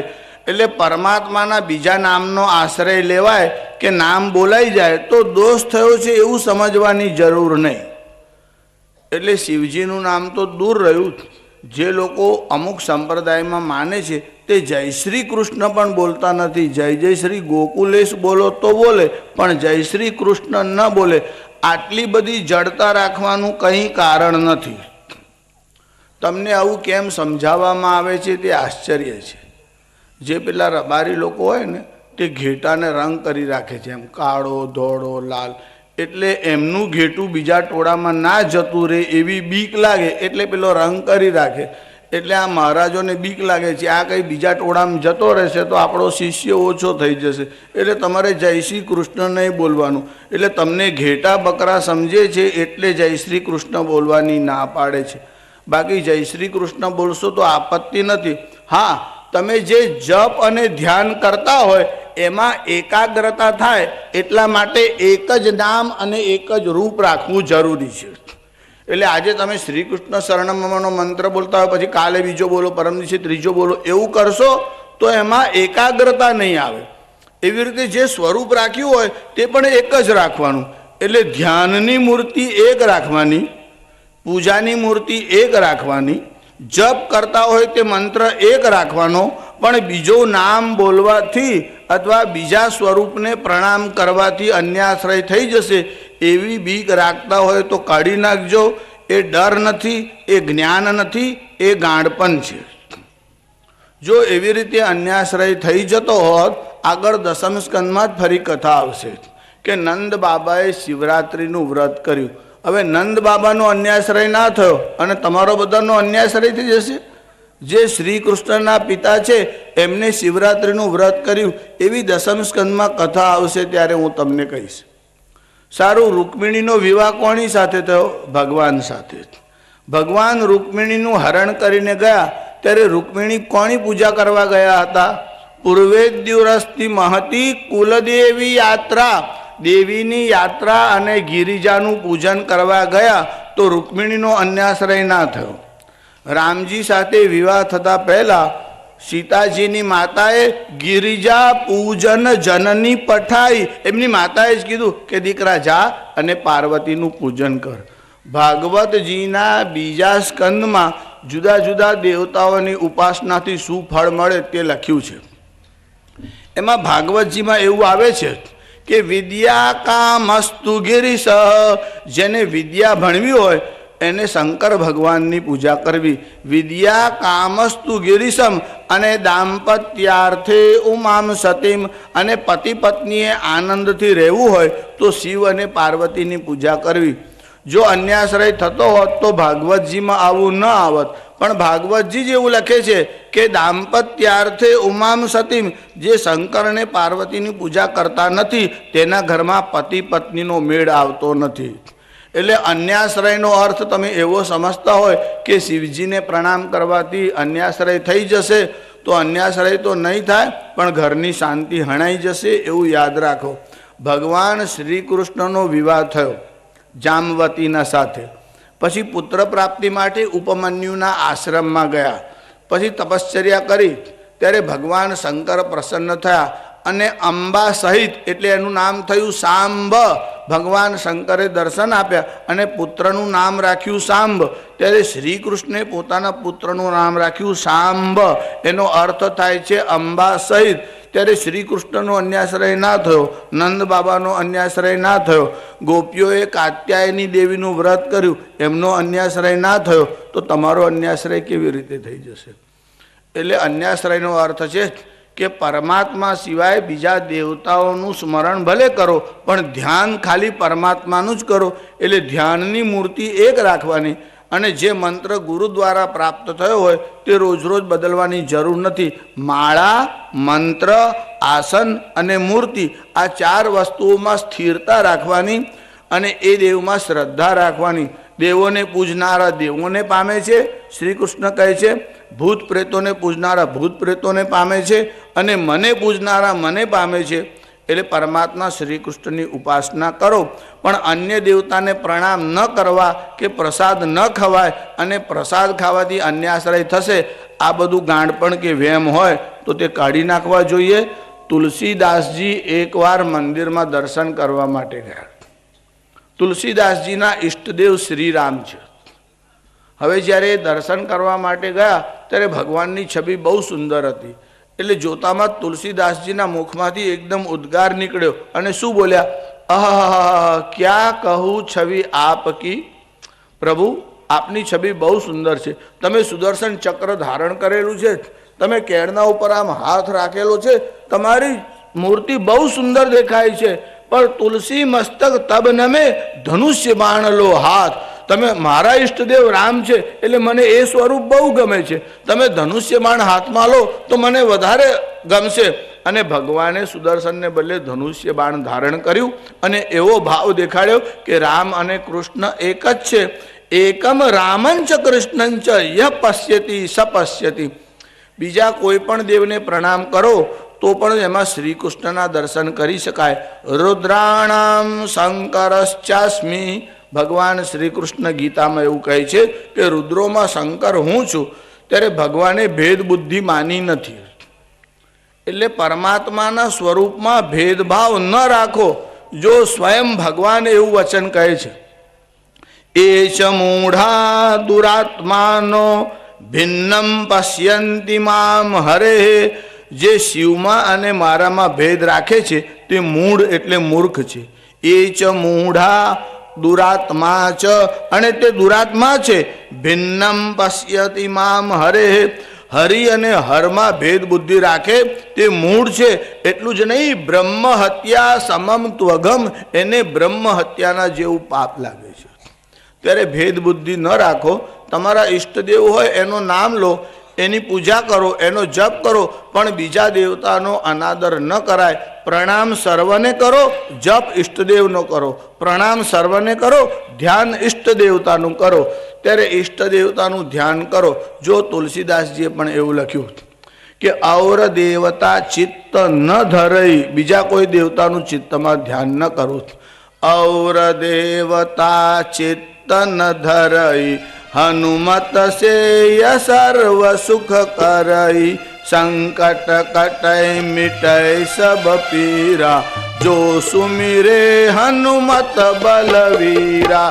જય જય જય હનુમાન ગુસાઈ, કૃપા કરો ગુરુદેવ કી. જો તુલસીદાસજી એવું કહે છે કે ઔર દેવતા ચિત્ત ન ધરઈ, ત્યારે એમને રામ સિવાય હનુમાન ચાલીસા કેમ લખ્યા? અને રામાયણનો આરંભ કર્યો ત્યારે તુલસીદાસજીએ ભવાની શંકર વંદે એવું કહી અને શિવ અને પાર્વતીને પ્રણામ કર્યા. ત્યારે તુલસીદાસનો અન્યાશ્રય ન થયો. કાત્યાયની વ્રત કરવાથી ગોપીઓનો અન્યાશ્રય ન થયો. શિવરાત્રિનું વ્રત કરવાથી નંદ બાબાનો અન્યાશ્રય ન થયો.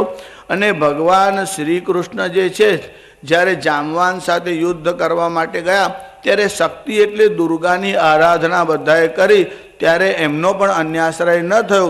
ત્યારે બધા જ દેવતાઓ જે છે એ શ્રી કૃષ્ણનું જ સ્વરૂપ છે. બધા જ જે સ્વરૂપ છે એ શ્રી કૃષ્ણથી ભિન્ન નથી એવું સમજો અને પ્રણામ કરો. અન્યાશ્રય થશે નહીં.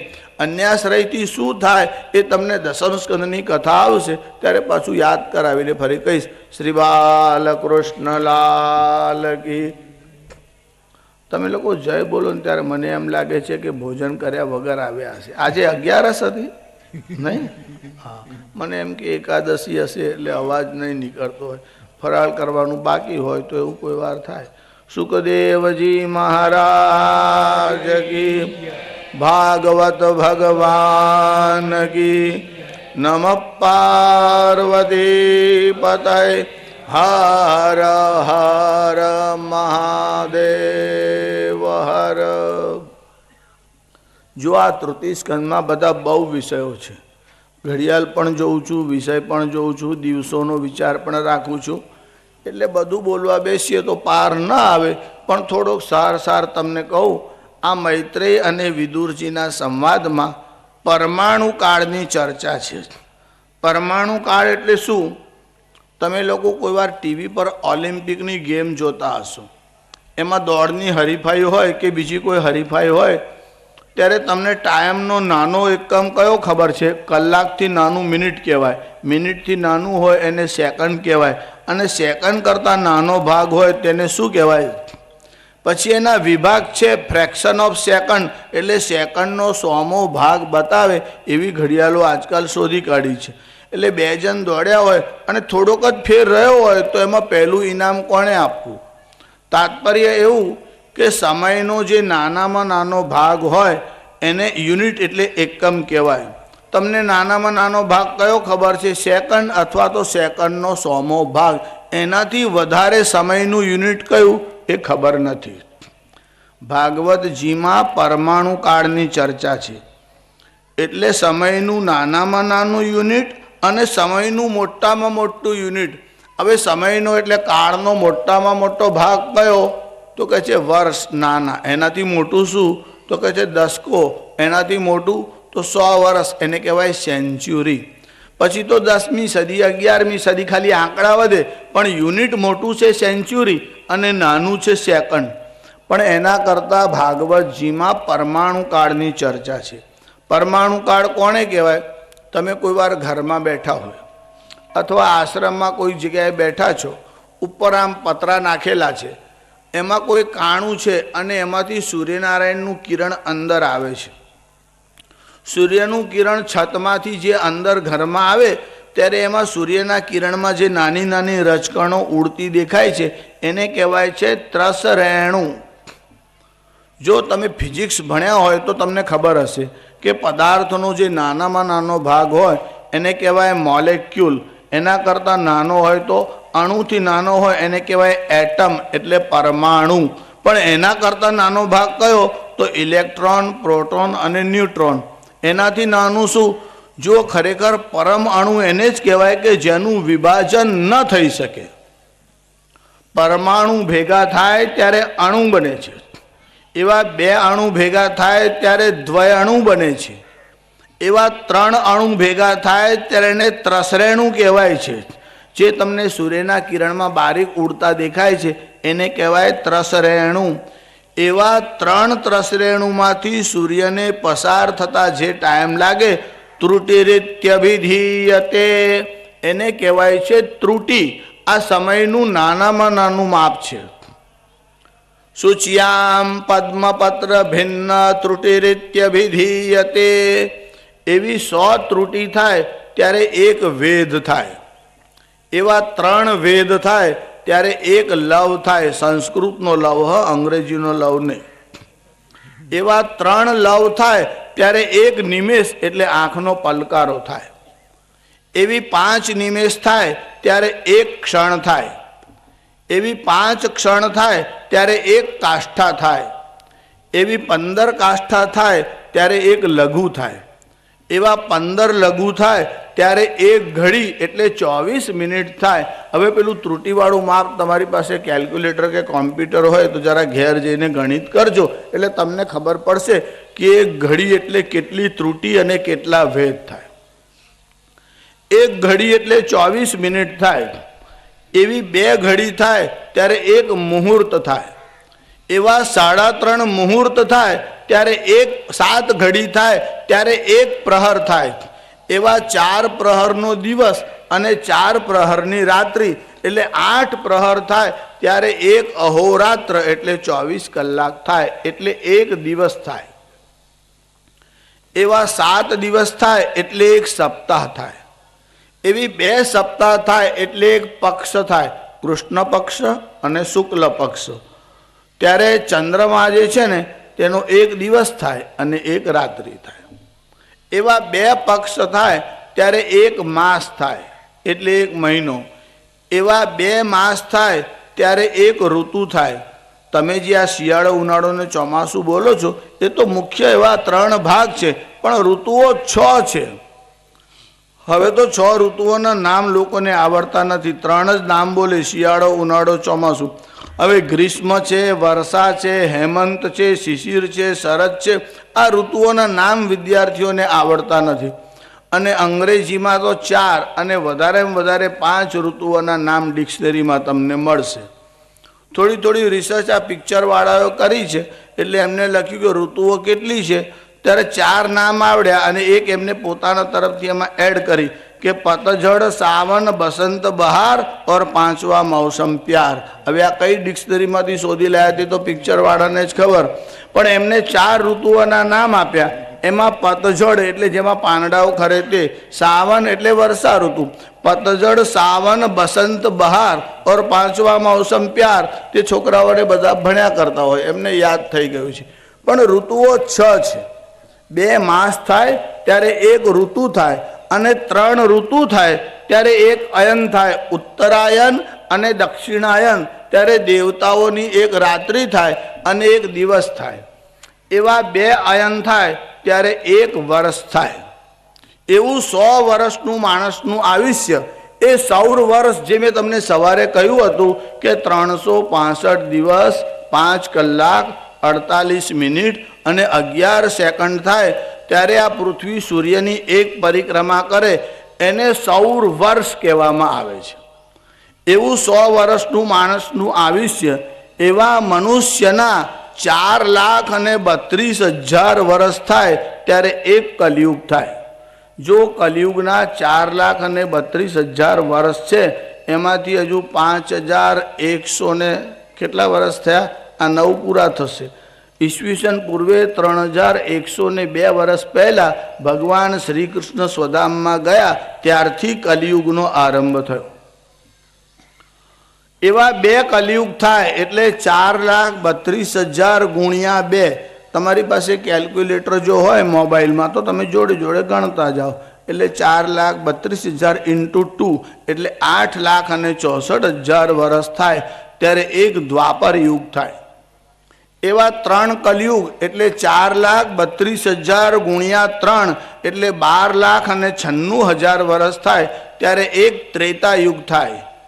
એવા 4 કલિયુગ એટલે 4,32,000 ગુણ્યા 4 એટલે 17,28,000 વર્ષ થાય ત્યારે 1 સત્યયુગ થાય. ભાગવતજીના 3જા સ્કંદના 10મા અધ્યાયમાં પરમાણુ કાળનું ગણિત આપ્યું છે. તમારી પાસે ભાગવતજી મૂળ હોય તો જોજો, તમને એમાં મળશે.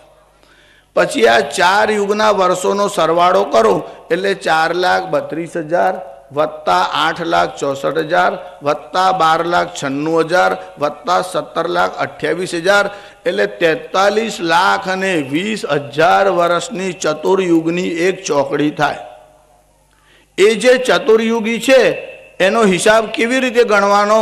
ભગવદ્ ગીતાના 8મા અધ્યાયના 17મા શ્લોકમાં ભગવાન શ્રી કૃષ્ણ અર્જુનને યુગોનું ગણિત સમજાવે છે ત્યારે એવું કહે છે, સહસ્ર યુગ પર્યંતમ અહર્યદ બ્રહ્મણો વિદુ. હે અર્જુન, આ ચતુર્યુગી ચોકડીના 1000 યુગ થાય ત્યારે 1 મહાયુગ થાય. અહર્યદ બ્રહ્મણો વિદુ ત્યારે બ્રહ્માનો 1 દિવસ થાય.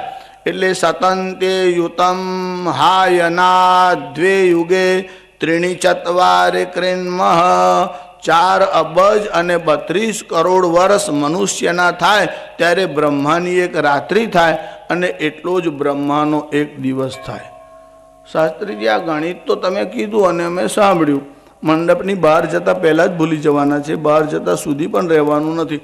પણ જેને ગણિત ન આવડતું હોય અને એને સમજવું હોય કે બ્રહ્માનો દિવસ કેટલો મોટો હોય, એના માટે યોગ વશિષ્ઠ રામાયણમાં એક કથા આવે છે, જેમાં રિલેટિવ ટર્મ એટલે જેને તમે સાપેક્ષવાદ કહો છો ને, જે લોકો આઇન્સ્ટાઈનની ધ થિયરી ઓફ રિલેટિવિટીનો અભ્યાસ કર્યો હોય તેને ખબર પડે કે સાપેક્ષવાદ શું છે. એ આઇન્સ્ટાઈને કહ્યું એના કરતાં બહુ વર્ષ પહેલાં અમારે ત્યાં યોગ વશિષ્ઠ મહારામાયણમાં એની ચર્ચા છે.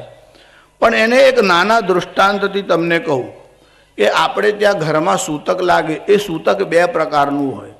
એક વૃદ્ધિ સૂતક એટલે ઘરમાં કોઈ બાળકનો જન્મ થાય એટલે ઘરની સંખ્યાનો વધારો થાય, એને કહેવાય વૃદ્ધિ સૂતક. અને ઘરમાં કોઈનું મરણ થાય એટલે ઘટાડો થાય, એને કહેવાય મૃતક સૂતક. એટલે જ્યારે જ્યારે સૂતક લાગે ત્યારે ત્યારે સ્નાન કરવું પડે. હવે રાવણનો જન્મ થયો ત્યારે શું થયું? આ રાવણ કોણ છે? જો પુલસ્ત્ય નામના મુનિના વંશમાં રાવણનો જન્મ થયો. હવે રાવણનો જન્મ થયો એટલે બ્રહ્માના પ્રપૌત્ર થાય. એટલે દેવર્ષિ નારદ બ્રહ્માને સમાચાર આપવા માટે બ્રહ્મલોકમાં ગયા કે તમારા પૌત્રને ત્યાં પુત્રનો જન્મ થયો છે. જ્યારે બ્રહ્માને સમાચાર આપવા ગયા ત્યારે જન્મનું સૂતક લાગ્યું એટલે બ્રહ્મા સ્નાન કરવા માટે ગયા. હવે બ્રહ્મા જ્યારે સ્નાન કરવા ગયા ત્યારે અહીં પૃથ્વીલોકમાં શું થયું? રાવણનો જન્મ થયો, કુંભકર્ણનો જન્મ થયો, શૂર્પણખાનો જન્મ થયો, વિભીષણનો જન્મ થયો. આ બધા ભાઈઓ મોટા થયા. રાવણ વગેરે બધા તપ કરવા માટે ગયા.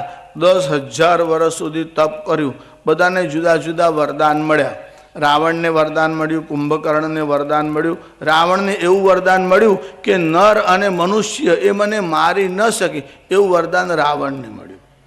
તે પછી અહીંયા અયોધ્યામાં મહારાજ દશરથનો વિવાહ થયો. એમાં 3 રાણીઓ સાથે એટલે કૌશલ્યા, સુમિત્રા અને કૈકેયી, આ 3 સાથે દશરથના વિવાહ થયા. પછી પુત્ર કામેષ્ટી યજ્ઞ થયો. પછી રામ, લક્ષ્મણ, ભરત અને શત્રુઘ્નનો પ્રાદુર્ભાવ થયો. બાળકો મોટા થયા, એમનો યજ્ઞોપવિત સંસ્કાર થયો. પછી યજ્ઞની રક્ષા માટે વિશ્વામિત્ર રામ અને લક્ષ્મણને લેવા આવ્યા. પછી રામ અને લક્ષ્મણને લઈને ગયા. પછી રાક્ષસોનો વધ કરવા લાગ્યો. યજ્ઞનો કાર્યક્રમ થયો. પછી વિશ્વામિત્ર એમને જનક રાજાના યજ્ઞમાં લઈ ગયા. ત્યાં ધનુષ્યનો ભંગ થયો. પછી રામજીનો સીતા જોડે વિવાહ થયો. પછી રામ, લક્ષ્મણ, ભરત અને શત્રુઘ્નનો સીતા, ઉર્મિલા, માંડવી અને શ્રુતકીર્તિ 4 કન્યાઓ સાથે 4 ભાઈઓના વિવાહ થયા. પછી પાછા આવ્યા. અહીંયા રામજીના રાજ્યાભિષેકની તૈયારી થઈ. મંથરાએ કૈકેયીને ઉશ્કેર્યા. એમને વરદાન માગ્યું કે રામજી વનમાં જાય અને ભરતનો રાજ્યાભિષેક થાય. રામ વનવાસમાં ગયા. રામજીની વનવાસની 6ઠી રાત્રિએ દશરથનું મરણ થયું. પછી ભરતજી પાછા લેવા માટે ગયા. રામજીની પાદુકા લઈને પાછા આવ્યા. રામજી વનમાં ગયા. વનમાં થોડોક સમય રામજી ત્યાં રહ્યા. પંચવટીમાં ગયા. રાવણ સંન્યાસીનું રૂપ લઈને આવ્યો. સીતાનું હરણ કર્યું. સીતાનું હરણ કરીને રાવણ ગયો. આ તરફ સીતાની શોધમાં બધાને મોકલ્યા. હનુમાનજી ગયા. સીતાનો પત્તો મેળવીને પાછા આવ્યા. પછી સમુદ્ર કિનારે બધા આવ્યા. યુદ્ધનો આરંભ થયો. મોટા મોટા યોદ્ધાઓ આવ્યા. કુંભકર્ણ આવ્યો, એનું મારણ થયું. પછી મેઘનાદ આવ્યો, એનો વધ કરવામાં આવ્યો. પછી રાવણ જાતે યુદ્ધ કરવાના માટે આવ્યો. ભગવાને એક સાથે 31 બાણ લીધા અને સસરો રાવણમ હત્વા 31 બાણ છોડ્યા. એના 10 માથા, 20 ભુજા અને 31મું બાણ નાભીમાં છોડ્યું અને રાવણ પડ્યો. જેવો રાવણ યુદ્ધ ભૂમિમાં પડ્યો એટલે દેવર્ષિ નારદને થયું કે આ મૃતક સૂતક લાગ્યું, એટલે બ્રહ્માને સમાચાર આપવા માટે જવું. એટલે બ્રહ્માને સમાચાર આપવા દેવર્ષિ નારદ બ્રહ્મલોકમાં ગયા.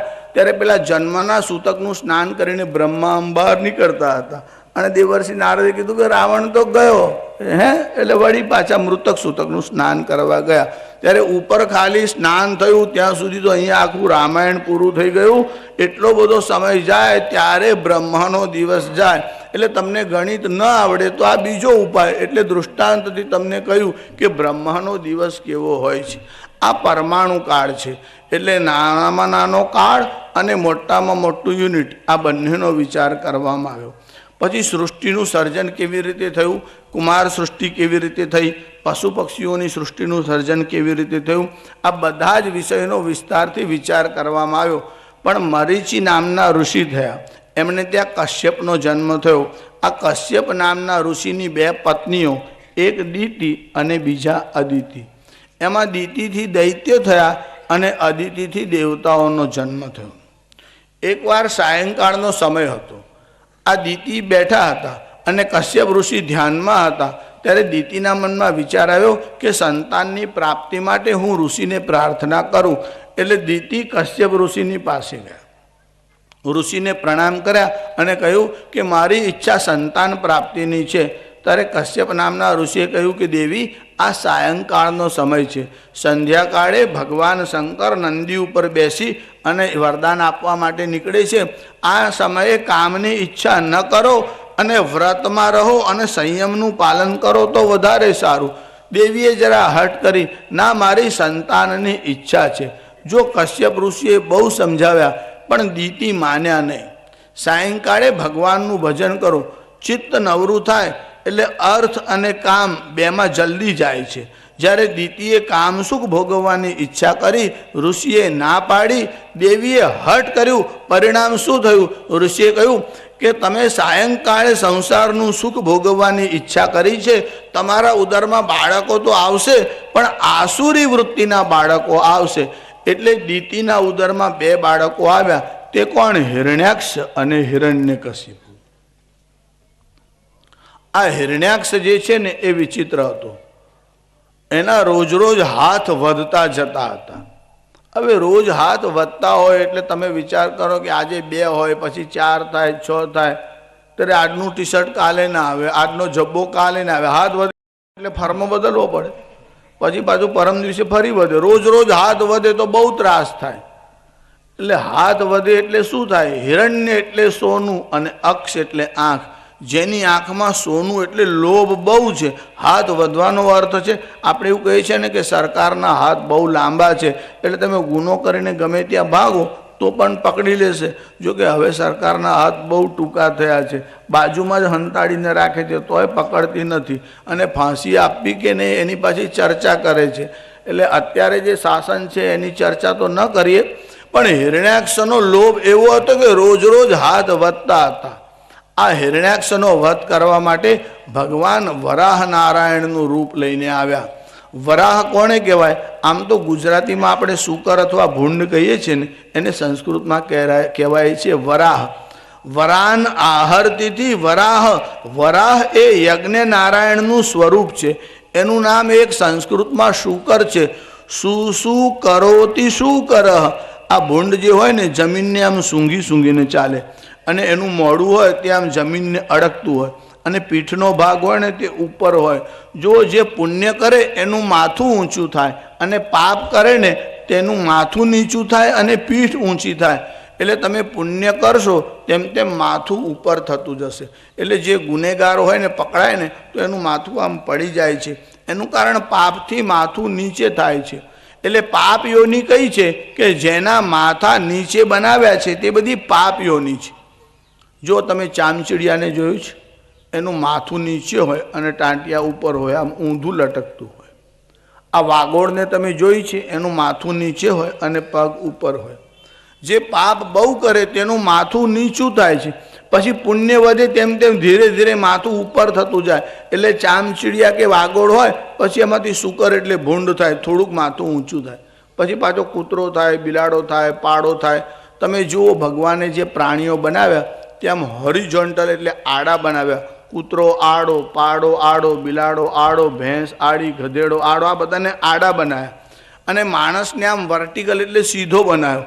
ત્યારે જેને આડા બનાવ્યા તે સીધા ચાલે છે, અને સીધા બનાવ્યા ને તે આડા ચાલે છે. ત્યારે બહુ આડો ચાલે ત્યારે ભગવાનને એવો વિચાર આવે કે બીજા જન્મમાં આડો જ બનાવું, કારણ કે આમાં લોકોને આડો જ આવે છે, સીધું કામ કરે નહીં. અને કોઈ સીધું કામ કરતો હોય ત્યાં વચ્ચે આમ આડો આવે, એટલે ભગવાન બીજા જન્મમાં પાડો બનાવે, ગધેડો બનાવે, આવું કંઈકનું કંઈક સ્વરૂપ બનાવે. ત્યારે પુણ્ય વધતું જાય તેમ તેમ માથું ઊંચું થતું જાય. મનુષ્યનું પુણ્ય સારું છે એટલે મનુષ્યનું માથું ઊંચે છે અને મલદ્વાર નીચે છે. જેમ જેમ પાપ વધે તેમ તેમ મલદ્વાર ઉપર થાય અને માથું નીચે થાય છે. પણ ભગવાન તો સ્વેચ્છાથી વરાહનું સ્વરૂપ લઈને આવ્યા છે. જો ભગવાનનું જે શ્રી અંગ છે તે દિવ્ય છે. ભગવાનનું શરીર પંચ મહાભૂતનું નથી. હવે આ બધો પરિચય કરાવું તો પાર ના આવે. પણ ભગવાને વરાહ નારાયણનું સ્વરૂપ લીધું અને વરાહનું રૂપ લઈ અને હિરણ્યાક્ષનો વધ કર્યો. એનો ભાઈ હિરણ્યકશિપુ એને બદલો લેવાનો વિચાર કર્યો. જો ભાગવતમાં એ કથા પાછળથી આવે છે, પણ આપણે ઋષિનું પ્રાગટ્ય કરવું છે એટલે થોડોક ક્રમ બદલી અને કથા ભલે પહેલાં લઈશ અને વચ્ચેની કથા જ્યારે જ્યારે અવકાશ મળશે ત્યારે ત્યારે તમને થોડી થોડી કહેતો જઈશ. કેમ કે સમયનું પણ ધ્યાન રાખ્યું છે અને વિષયનો વિચાર કરવો છે. ત્યારે હિરણ્યાક્ષ અને હિરણ્યકશ્યપુ બંને ભાઈ છે. ભગવાને વરાહ અવતાર લઈ અને હિરણ્યાક્ષનો વધ કર્યો એટલે હિરણ્યકશ્યપુ વિષ્ણુથી શત્રુભાવ રાખવા લાગ્યો. એટલું જ નહીં, વિષ્ણુને મારવા માટે એ તપ કરવાને માટે ગયો. આ હિરણ્યકશ્યપુ છે એની પત્નીનું નામ કયાધુ હતું. એકવાર એણે પોતાની પત્નીને કહ્યું, હું તપ કરવાને માટે જાઉં છું. ત્યારે કયાધુએ પૂછ્યું, તમે પાછા ક્યારે આવશો? ત્યારે આ કહેવા લાગ્યો કે પાછા ક્યારે આવશે એ કેવી રીતે કહેવાય? તપ કરવા જાઉં છું, ભગવાનની ઈચ્છા થશે અને દર્શન આપશે તો પાછો આવીશ. આવું કહીને હિરણ્યકશ્યપુ તપશ્ચર્યા કરવા માટે ગયો. જ્યારે તપ કરવા માટે ગયો ત્યારે એક પર્વત ઉપર વૃક્ષ હતું, તેની પાસે જઈને બેઠો. હવે જ્યાં ધ્યાન લગાવવા જાય ત્યાં એક વૃક્ષ ઉપર પોપટ આવ્યો અને નારાયણ નારાયણ એવું બોલવા લાગ્યો. હિરણ્યકશ્યપુના મનમાં વિચાર આવ્યો કે જેનો વિરોધ કરવા હું તપ કરવા આવ્યો, આ તો એનું જ નામ લે છે, એટલે અપશકુન થયા એવો વિચાર કરી અને ઉઠી અને ઘર તરફ આવવા લાગ્યો. જ્યાં ઘર તરફ આવવા લાગ્યો, કયાધુએ વિચાર કર્યો, આ તો હમણાં ગયા ને હમણાં પાછા આવ્યા, પણ એમને પૂછાય નહીં. હિરણ્યકશ્યપુનો સ્વભાવ વિચિત્ર હતો. કયાધુના મનમાં તો એવું, ભલે આવ્યા. ઘરમાં આવ્યા પછી પૂછ્યું, કેમ જલ્દી પાછા આવ્યા? એટલે આ કહેવા લાગે કે હું તપ કરવા ગયો પણ મને અપશકુન થયા. કે અપશકુન થયા એટલે શું થયું? કે હું જે પર્વત ઉપર ગયો એ પર્વત ઉપર એક વૃક્ષ હતું, તેના પર એક પોપટ આવ્યો અને નારાયણ નારાયણ એવું બોલવા લાગ્યો. ત્યારે આ કયાધુએ કહ્યું, પોપટ વળી કાંઈ નારાયણ નારાયણ બોલતો હશે? કે જે હા, મેં મારા કાને સાંભળ્યું, એ નારાયણ નારાયણ એવું બોલતો હતો. આમ વારંવાર કયાધુ પ્રશ્ન પૂછતા ગયા, હિરણ્યકશ્યપુ જવાબ આપતો ગયો અને વારંવાર નારાયણ નારાયણ નારાયણ એવું સ્મરણ કરવા લાગ્યું. વારંવાર પતિની પાસે નારાયણ નારાયણ એવો જપ કરાવ્યો. પત્ની જો કુશળ હોય તો ભક્તિ તરફ પતિને વાળી શકે છે, પણ બહેનો એવો વિચાર કરે કે હું પતિને સુધારી દઈશ તો તમારે બહુ આવો વિચાર ન કરવો. એ સુધરે કે ના સુધરે, તમારું શું થાય એની ખાતરી નહીં. તમારે ઠાકોરજીના ઉપર છોડવું, જ્યારે ભગવાનની ઈચ્છા થશે ત્યારે સુધરશે. બાકી તમે એમને સુધારવા જાઓ ને તો ઉપરથી ક્રોધ કરશે, કારણ કે આવો સ્વભાવ હોય છે. ઉપદેશો હિ મૂર્ખાણામ પ્રકોપાય ન શાંતય. મૂર્ખ માણસને ઉપદેશ આપો તો સુધરે નહીં, ઉપરથી ક્રોધ કરે. પ્રકોપાય ન શાંતય પયપાનમ ભુજંગાનામ કેવલમ વિષવર્ધનમ. સાપને દૂધ પાવ તો પણ ઝેર જ વધે છે. એટલે તમારે પ્રાર્થના કરવી, માને તો ઠીક, નહીં તો ઠાકોરજીની ઈચ્છા એમ માનીને છોડી દેવું. પણ બહેનો એવું સમજે છે કે અમે ઘરવાળાને સુધારીને જ રહીશું. એવો જીદવાળો સ્વભાવ ન રાખો, એ તો સુધરે નહીં. તમારા ગૃહસ્થાશ્રમમાં ક્લેશનો પ્રવેશ થશે અને શાંતિ નહીં થાય. આ હિરણ્યકશ્યપુ ઘેરે આવ્યો, ફરીથી તપશ્ચર્યા કરવાના માટે ગયો. બહુ તપ કર્યું એટલે બ્રહ્માએ વરદાન આપ્યું કે મારે અમર થવું છે. બ્રહ્માએ કીધું આ વરદાન નહીં મળે, બીજું કોઈ વરદાન જોઈએ તો માંગ. તો કહે છે કે જો આ વરદાન ન આપવું હોય તો બીજું વરદાન મને એવું આપો, શસ્ત્રથી ન મરું, અસ્ત્રથી ન મરું, દિવસે ન મરું, રાત્રે ન મરું, અંદર ન મરું, બહાર ન મરું. જો આ ત્રણ વસ્તુ પર જીવનો કંટ્રોલ આવે તો એ કોઈના વશમાં રહે જ નહીં.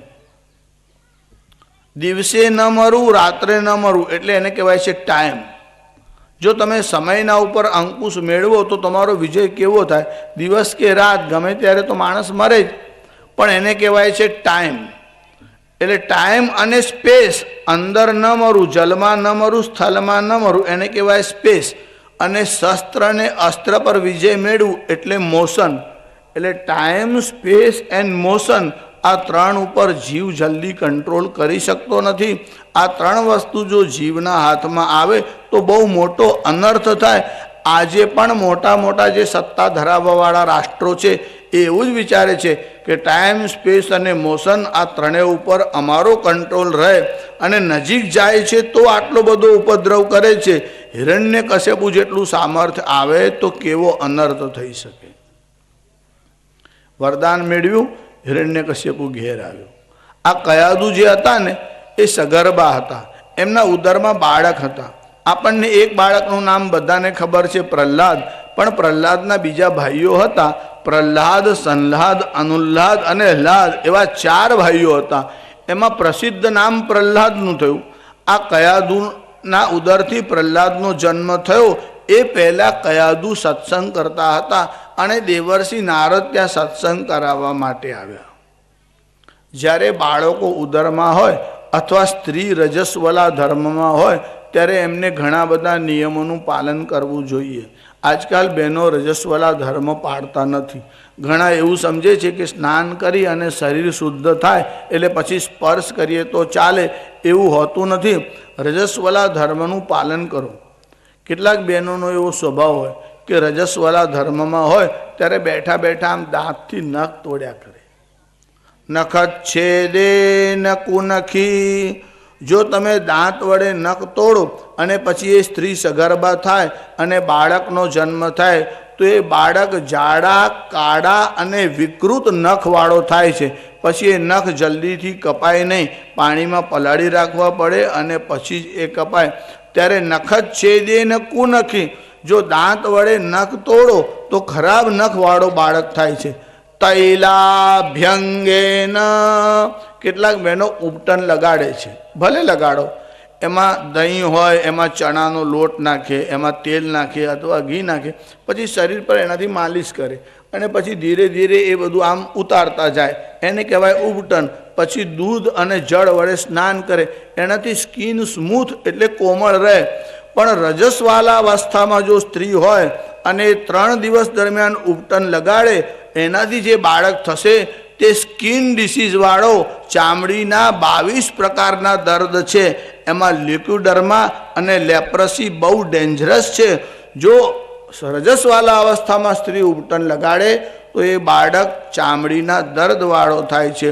નખચ્છેદે નકુનખી ઉન્મત્તમ વાત સેવનાત, જ્યારે પ્રેગ્નન્સી હોય અથવા 3 દિવસ રજસ્વલા ધર્મમાં હોય ત્યારે પહાડી પર જવું નહીં, અને કદાચ જવાનું થાય તો માથે ઓળવું, માથું ઢાંકીને રાખવું, અને કાન છે માથા સાથે બરાબર બાંધીને રાખવા.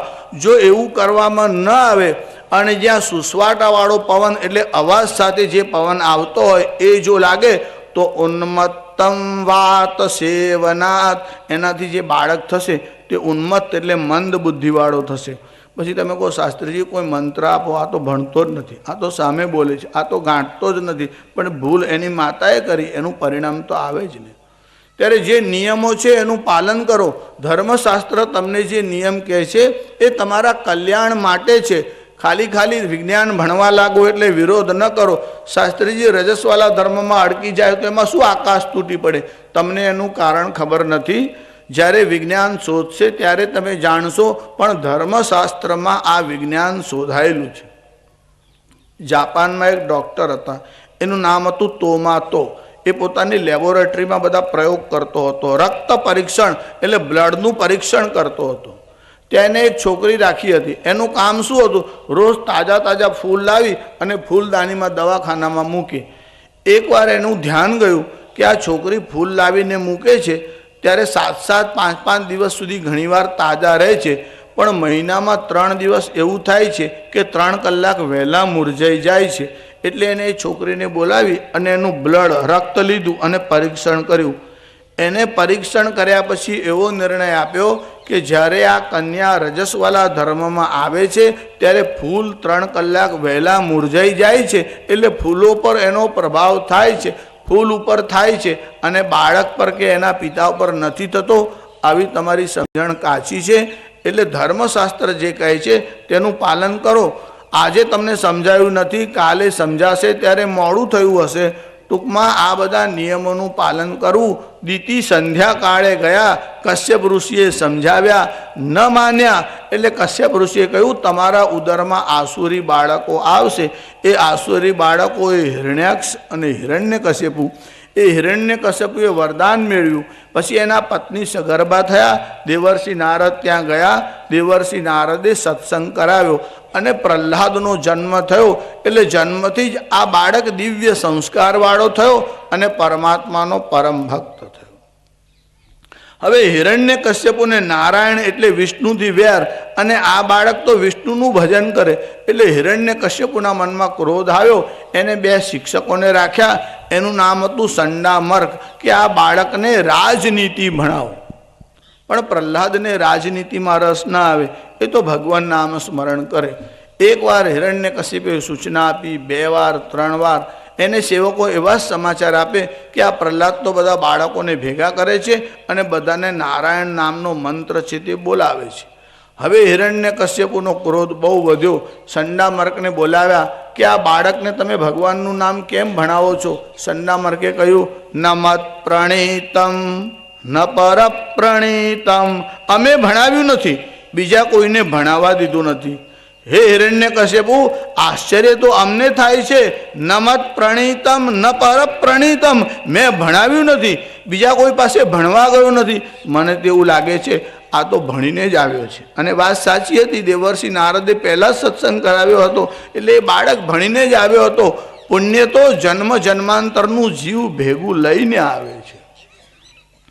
પછી એકવાર બધા બાળકોને લઈ અને પ્રહલાદ કીર્તન કરતા હતા. હિરણ્યકશ્યપુએ સેવકોને મોકલ્યા અને કહ્યું જાઓ એ બાળકને લઈ આવો. સેવકો ત્યાં આવ્યા. પ્રહલાદ ભગવાનનું કીર્તન કરતા હતા. હરિ હરિ રાધે ગોવિંદ ગોપાલ માધવ રે, ગોપાલ માધવ રે. હરિ હરિ રાધે ગોવિંદ ગોપાલ માધવ રે. આ બધા કીર્તન કરતા હતા. હિરણ્યકશ્યપુએ સેવકોને મોકલ્યા અને કહ્યું જાઓ પ્રહલાદને મારી પાસે લઈ આવો. સેવકો ત્યાં ગયા અને પ્રહલાદને પકડીને લાવવા જાય. જ્યાં પ્રહલાદનો સ્પર્શ કર્યો, સેવકો પણ પ્રહલાદની સાથે ગાવા લાગ્યા. હરિ હરિ રાધે ગોવિંદ ગોપાલ માધવ રે, ગોપાલ માધવ રે. હરિ હરિ રાધે ગોવિંદ ગોપાલ માધવ. જેને જેને મોકલ્યા એ બધા કીર્તન કરવા લાગે. કોઈ પાછો સમાચાર લઈને આવે જ નહીં. હિરણ્યકશ્યપુ જાતે ઊભો થયો.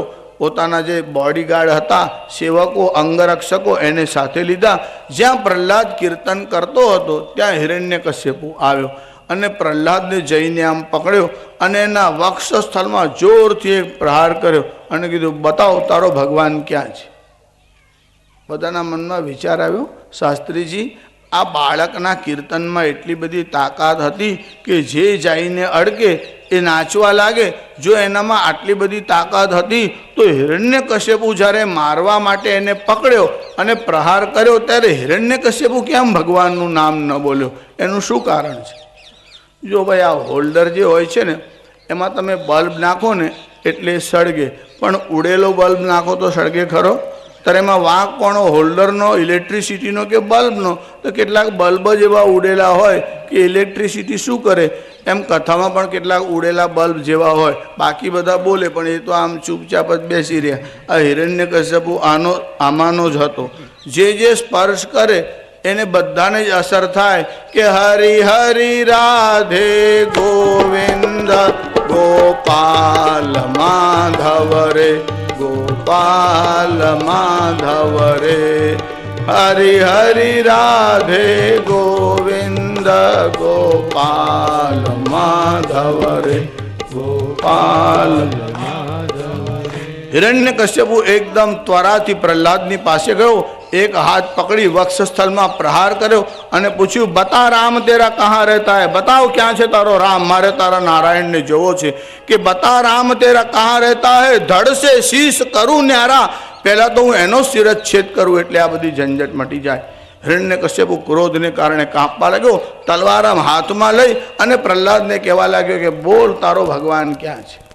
અને પ્રહલાદે કીધું, પિતાજી શું કહું, તા મેરે મા મેરે, તારામાં છે મારામાં છે, તા મેરે મા મેરે ખડગ ખંભ મેં, તું જે આ ખડગ તલવાર કાઢીને ઊભો એમાં પણ મારો નારાયણ છે. ખંભ મેં, આ જે સ્તંભ એટલે થાંભલાઓ દેખાય છે એમાં પણ મારો નારાયણ છે. અને આ હિરણ્યકશ્યપુ જોર જોરથી અટ્ટહાસ્ય કરવા લાગ્યો. જહા સબુદ્ધિર બાલાનામ, આ બાળકોની બુદ્ધિ કેટલી નાની હોય છે એમ કહીને હિરણ્યકશ્યપુ આમ હસવા લાગ્યો. અરે આ જળ થાંભલામાં તારો પરમાત્મા છે, હું એના ઉપર પ્રહાર કરું છું એવું કહીને હિરણ્યકશ્યપુએ મુષ્ટિથી સ્તંભના ઉપર આમ પ્રહાર કર્યો. અને પ્રહાર કરતા સ્તંભનો એકદમ અવાજ થયો. અવાજ થતાં થાંભલો આમ ફાટવા લાગ્યો અને એમાંથી અડધો નર અને અડધો સિંહ એવું સ્વરૂપ આમ દેખાવા લાગ્યું. એટલે સભામાં જેટલા લોકો બેઠા હતા બધા ભયભીત થયા. એટલે હિરણ્યકશ્યપુ પૂછવા લાગ્યો, કેમ કેમ, શું છે શું છે, આ બધો કોલાહલ શાનો સંભળાય છે. સેવકોએ આવીને આમ ઈશારો કરીને કીધું, સિંહ, આ જે થાંભલો ફાટ્યો છે ને એમાંથી કોઈ સિંહ જેવું પ્રાણી બહાર આવતું હોય એવું દેખાય છે. કે કેમ કેમ સિંહસ્તત કેમ, હિરણ્યકશ્યપુ કહેવા લાગ્યો, તતક કેમ, એમાં ગભરાવાનું શું છે. હિરણ્યકશ્યપુ એટલો શક્તિશાળી હતો, શિકાર કરવા માટે વનમાં જતો અને કોઈ વાઘ કે સિંહ એના તરફ આમ તરાપ મારીને આવે અને આમ મોઢું ફાડી અને પકડવા નજીક આવે ત્યારે હિરણ્યકશ્યપુ એક હાથથી નીચેનું જડબું અને એક હાથથી ઉપરનું જડબું આમ પકડે અને છોકરાઓ ઘાસને ચીરે એમ વાઘ કે સિંહને ચીરી નાખે. આવી તાકાત જેના બાહુઓમાં હતી એ કાંઈ સિંહ જોને ગભરાય નહીં. એટલે સેવકોએ કહ્યું, સિંહ. આ હિરણ્યકશ્યપુ કહેવા લાગ્યો, તો એમાં ગભરાવાની જરૂર શું છે. કિમ કિમ સિંહસ્તત કિમ નર સદ્રશ્ય વપુર, સેવકો કહ્યું ખાલી સિંહ નથી, નર સદ્રશ્ય વપુર, એનું શરીર થોડું મનુષ્યના જેવું દેખાય છે. નર સદ્રશ્ય વપુર દૈવ ચિત્રં ગૃહીતો નૈતા દ્રક્વાપી જીવોદ્ભુતમુપનય મે દેવ સંપ્રાપ્ત એસ. હે દેવ, આજે આવો અદ્ભુત યોગ થયો છે, આવું પ્રાણી આવો જીવ હજુ સુધી કોઈએ પૂર્વમાં જોયો નથી. ત્યારે હિરણ્યકશ્યપુ કહેવા લાગ્યો, ચાપમ ચાપમ, એટલે મારું ધનુષ્ય લાવો, ધનુષ્ય લાવો. ચાપ એટલે ધનુષ્ય. હિરણ્યકશ્યપુ કહે છે ચાપમ ચાપમ, અને સેવકોને એટલો બધો ભય લાગ્યો. પૂછે છે શું અને જવાબ શું આપે. ત્યારે સેવકો બોલવા લાગ્યા, ન ચાપી, એના હાથમાં ધનુષ્ય નથી. ચાપમ ચાપમ ન ચાપિત્ય કર્કસત્વમ નખાનામ, અને પોતાના વિકરાળ સ્વરૂપ સાથે ભગવાન ઋષિ બહાર આવ્યા. એમના નાખૂન કેવા હતા, કર્કસત્વમ નખાનામ. હિરણ્યકશ્યપુને પકડી અને પોતાની જંઘાના પર રાખ્યો. સાયંકાળનો સમય હતો અને પૂછ્યું, બોલ દિવસ છે કે રાત્રિ. દિવસ નથી, રાત્રિ નથી. પોતાની જંઘા પર ભગવાને રાખ્યો અને પૂછ્યું, બોલ જલ છે કે સ્થળ છે. જળ પણ નથી, સ્થળ પણ નથી. ખર નખ મુખરેર જગનિવાન યસ્વ નવ્યાત. ભગવાને પોતાના તીક્ષ્ણ નખ બતાવીને પૂછ્યું, બોલ શસ્ત્ર છે કે અસ્ત્ર છે. શસ્ત્ર પણ નથી, અસ્ત્ર પણ નથી. અને ભગવાને પોતાના જે વિશાળ નખ છે હિરણ્યકશ્યપુની છાતીમાં આમ નાખ્યા અને હિરણ્યકશ્યપુની છાતીને આમ ચીરી નાખી. અને હિરણ્યકશ્યપુની છાતી ચીરતા જ રક્તની એકદમ ધારા ઉઠી. આકાશમાંથી દેવતાઓએ પુષ્પવૃષ્ટિ કરી અને બધાએ નૃષિ ભગવાનનો જય જયકાર કર્યો. બોલો નૃસિંહ નારાયણ ભગવાન કી જય. नृषि भगवान का असीम जय जयकार हो। नृषि भगवान का असीम जय जयकार हो। नृषि भगवान का असीम जय जयकार हो। नृषि भगवान का असीम जय जयकार हो। नृषि भगवान का असीम जय जयकार हो। नृषि भगवान का असीम जय जयकार हो। नृषि ऋषि भगवान का असीम जय जयकार हो। ऋषि भगवान का असीम जय जयकार हो। અને નૃસિંહ નારાયણ ભગવાનનું પ્રાગટ્ય થયું. હિરણ્યકશ્યપનું વક્ષ આમ ચીરી નાખ્યું, એકદમ લોહીની ધાર બહાર આવી અને હિરણ્યકશ્યપુના આંતરડા પણ બહાર આવી ગયા. જો જ્યારે હિરણ્યકશ્યપુનો વધ થયો ત્યારે દેવતાઓએ જય જયકાર કર્યો.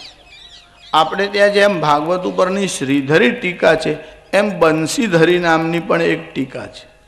જો ટીકાકારોએ બહુ સૂક્ષ્મ વસ્તુનું ધ્યાન રાખ્યું છે.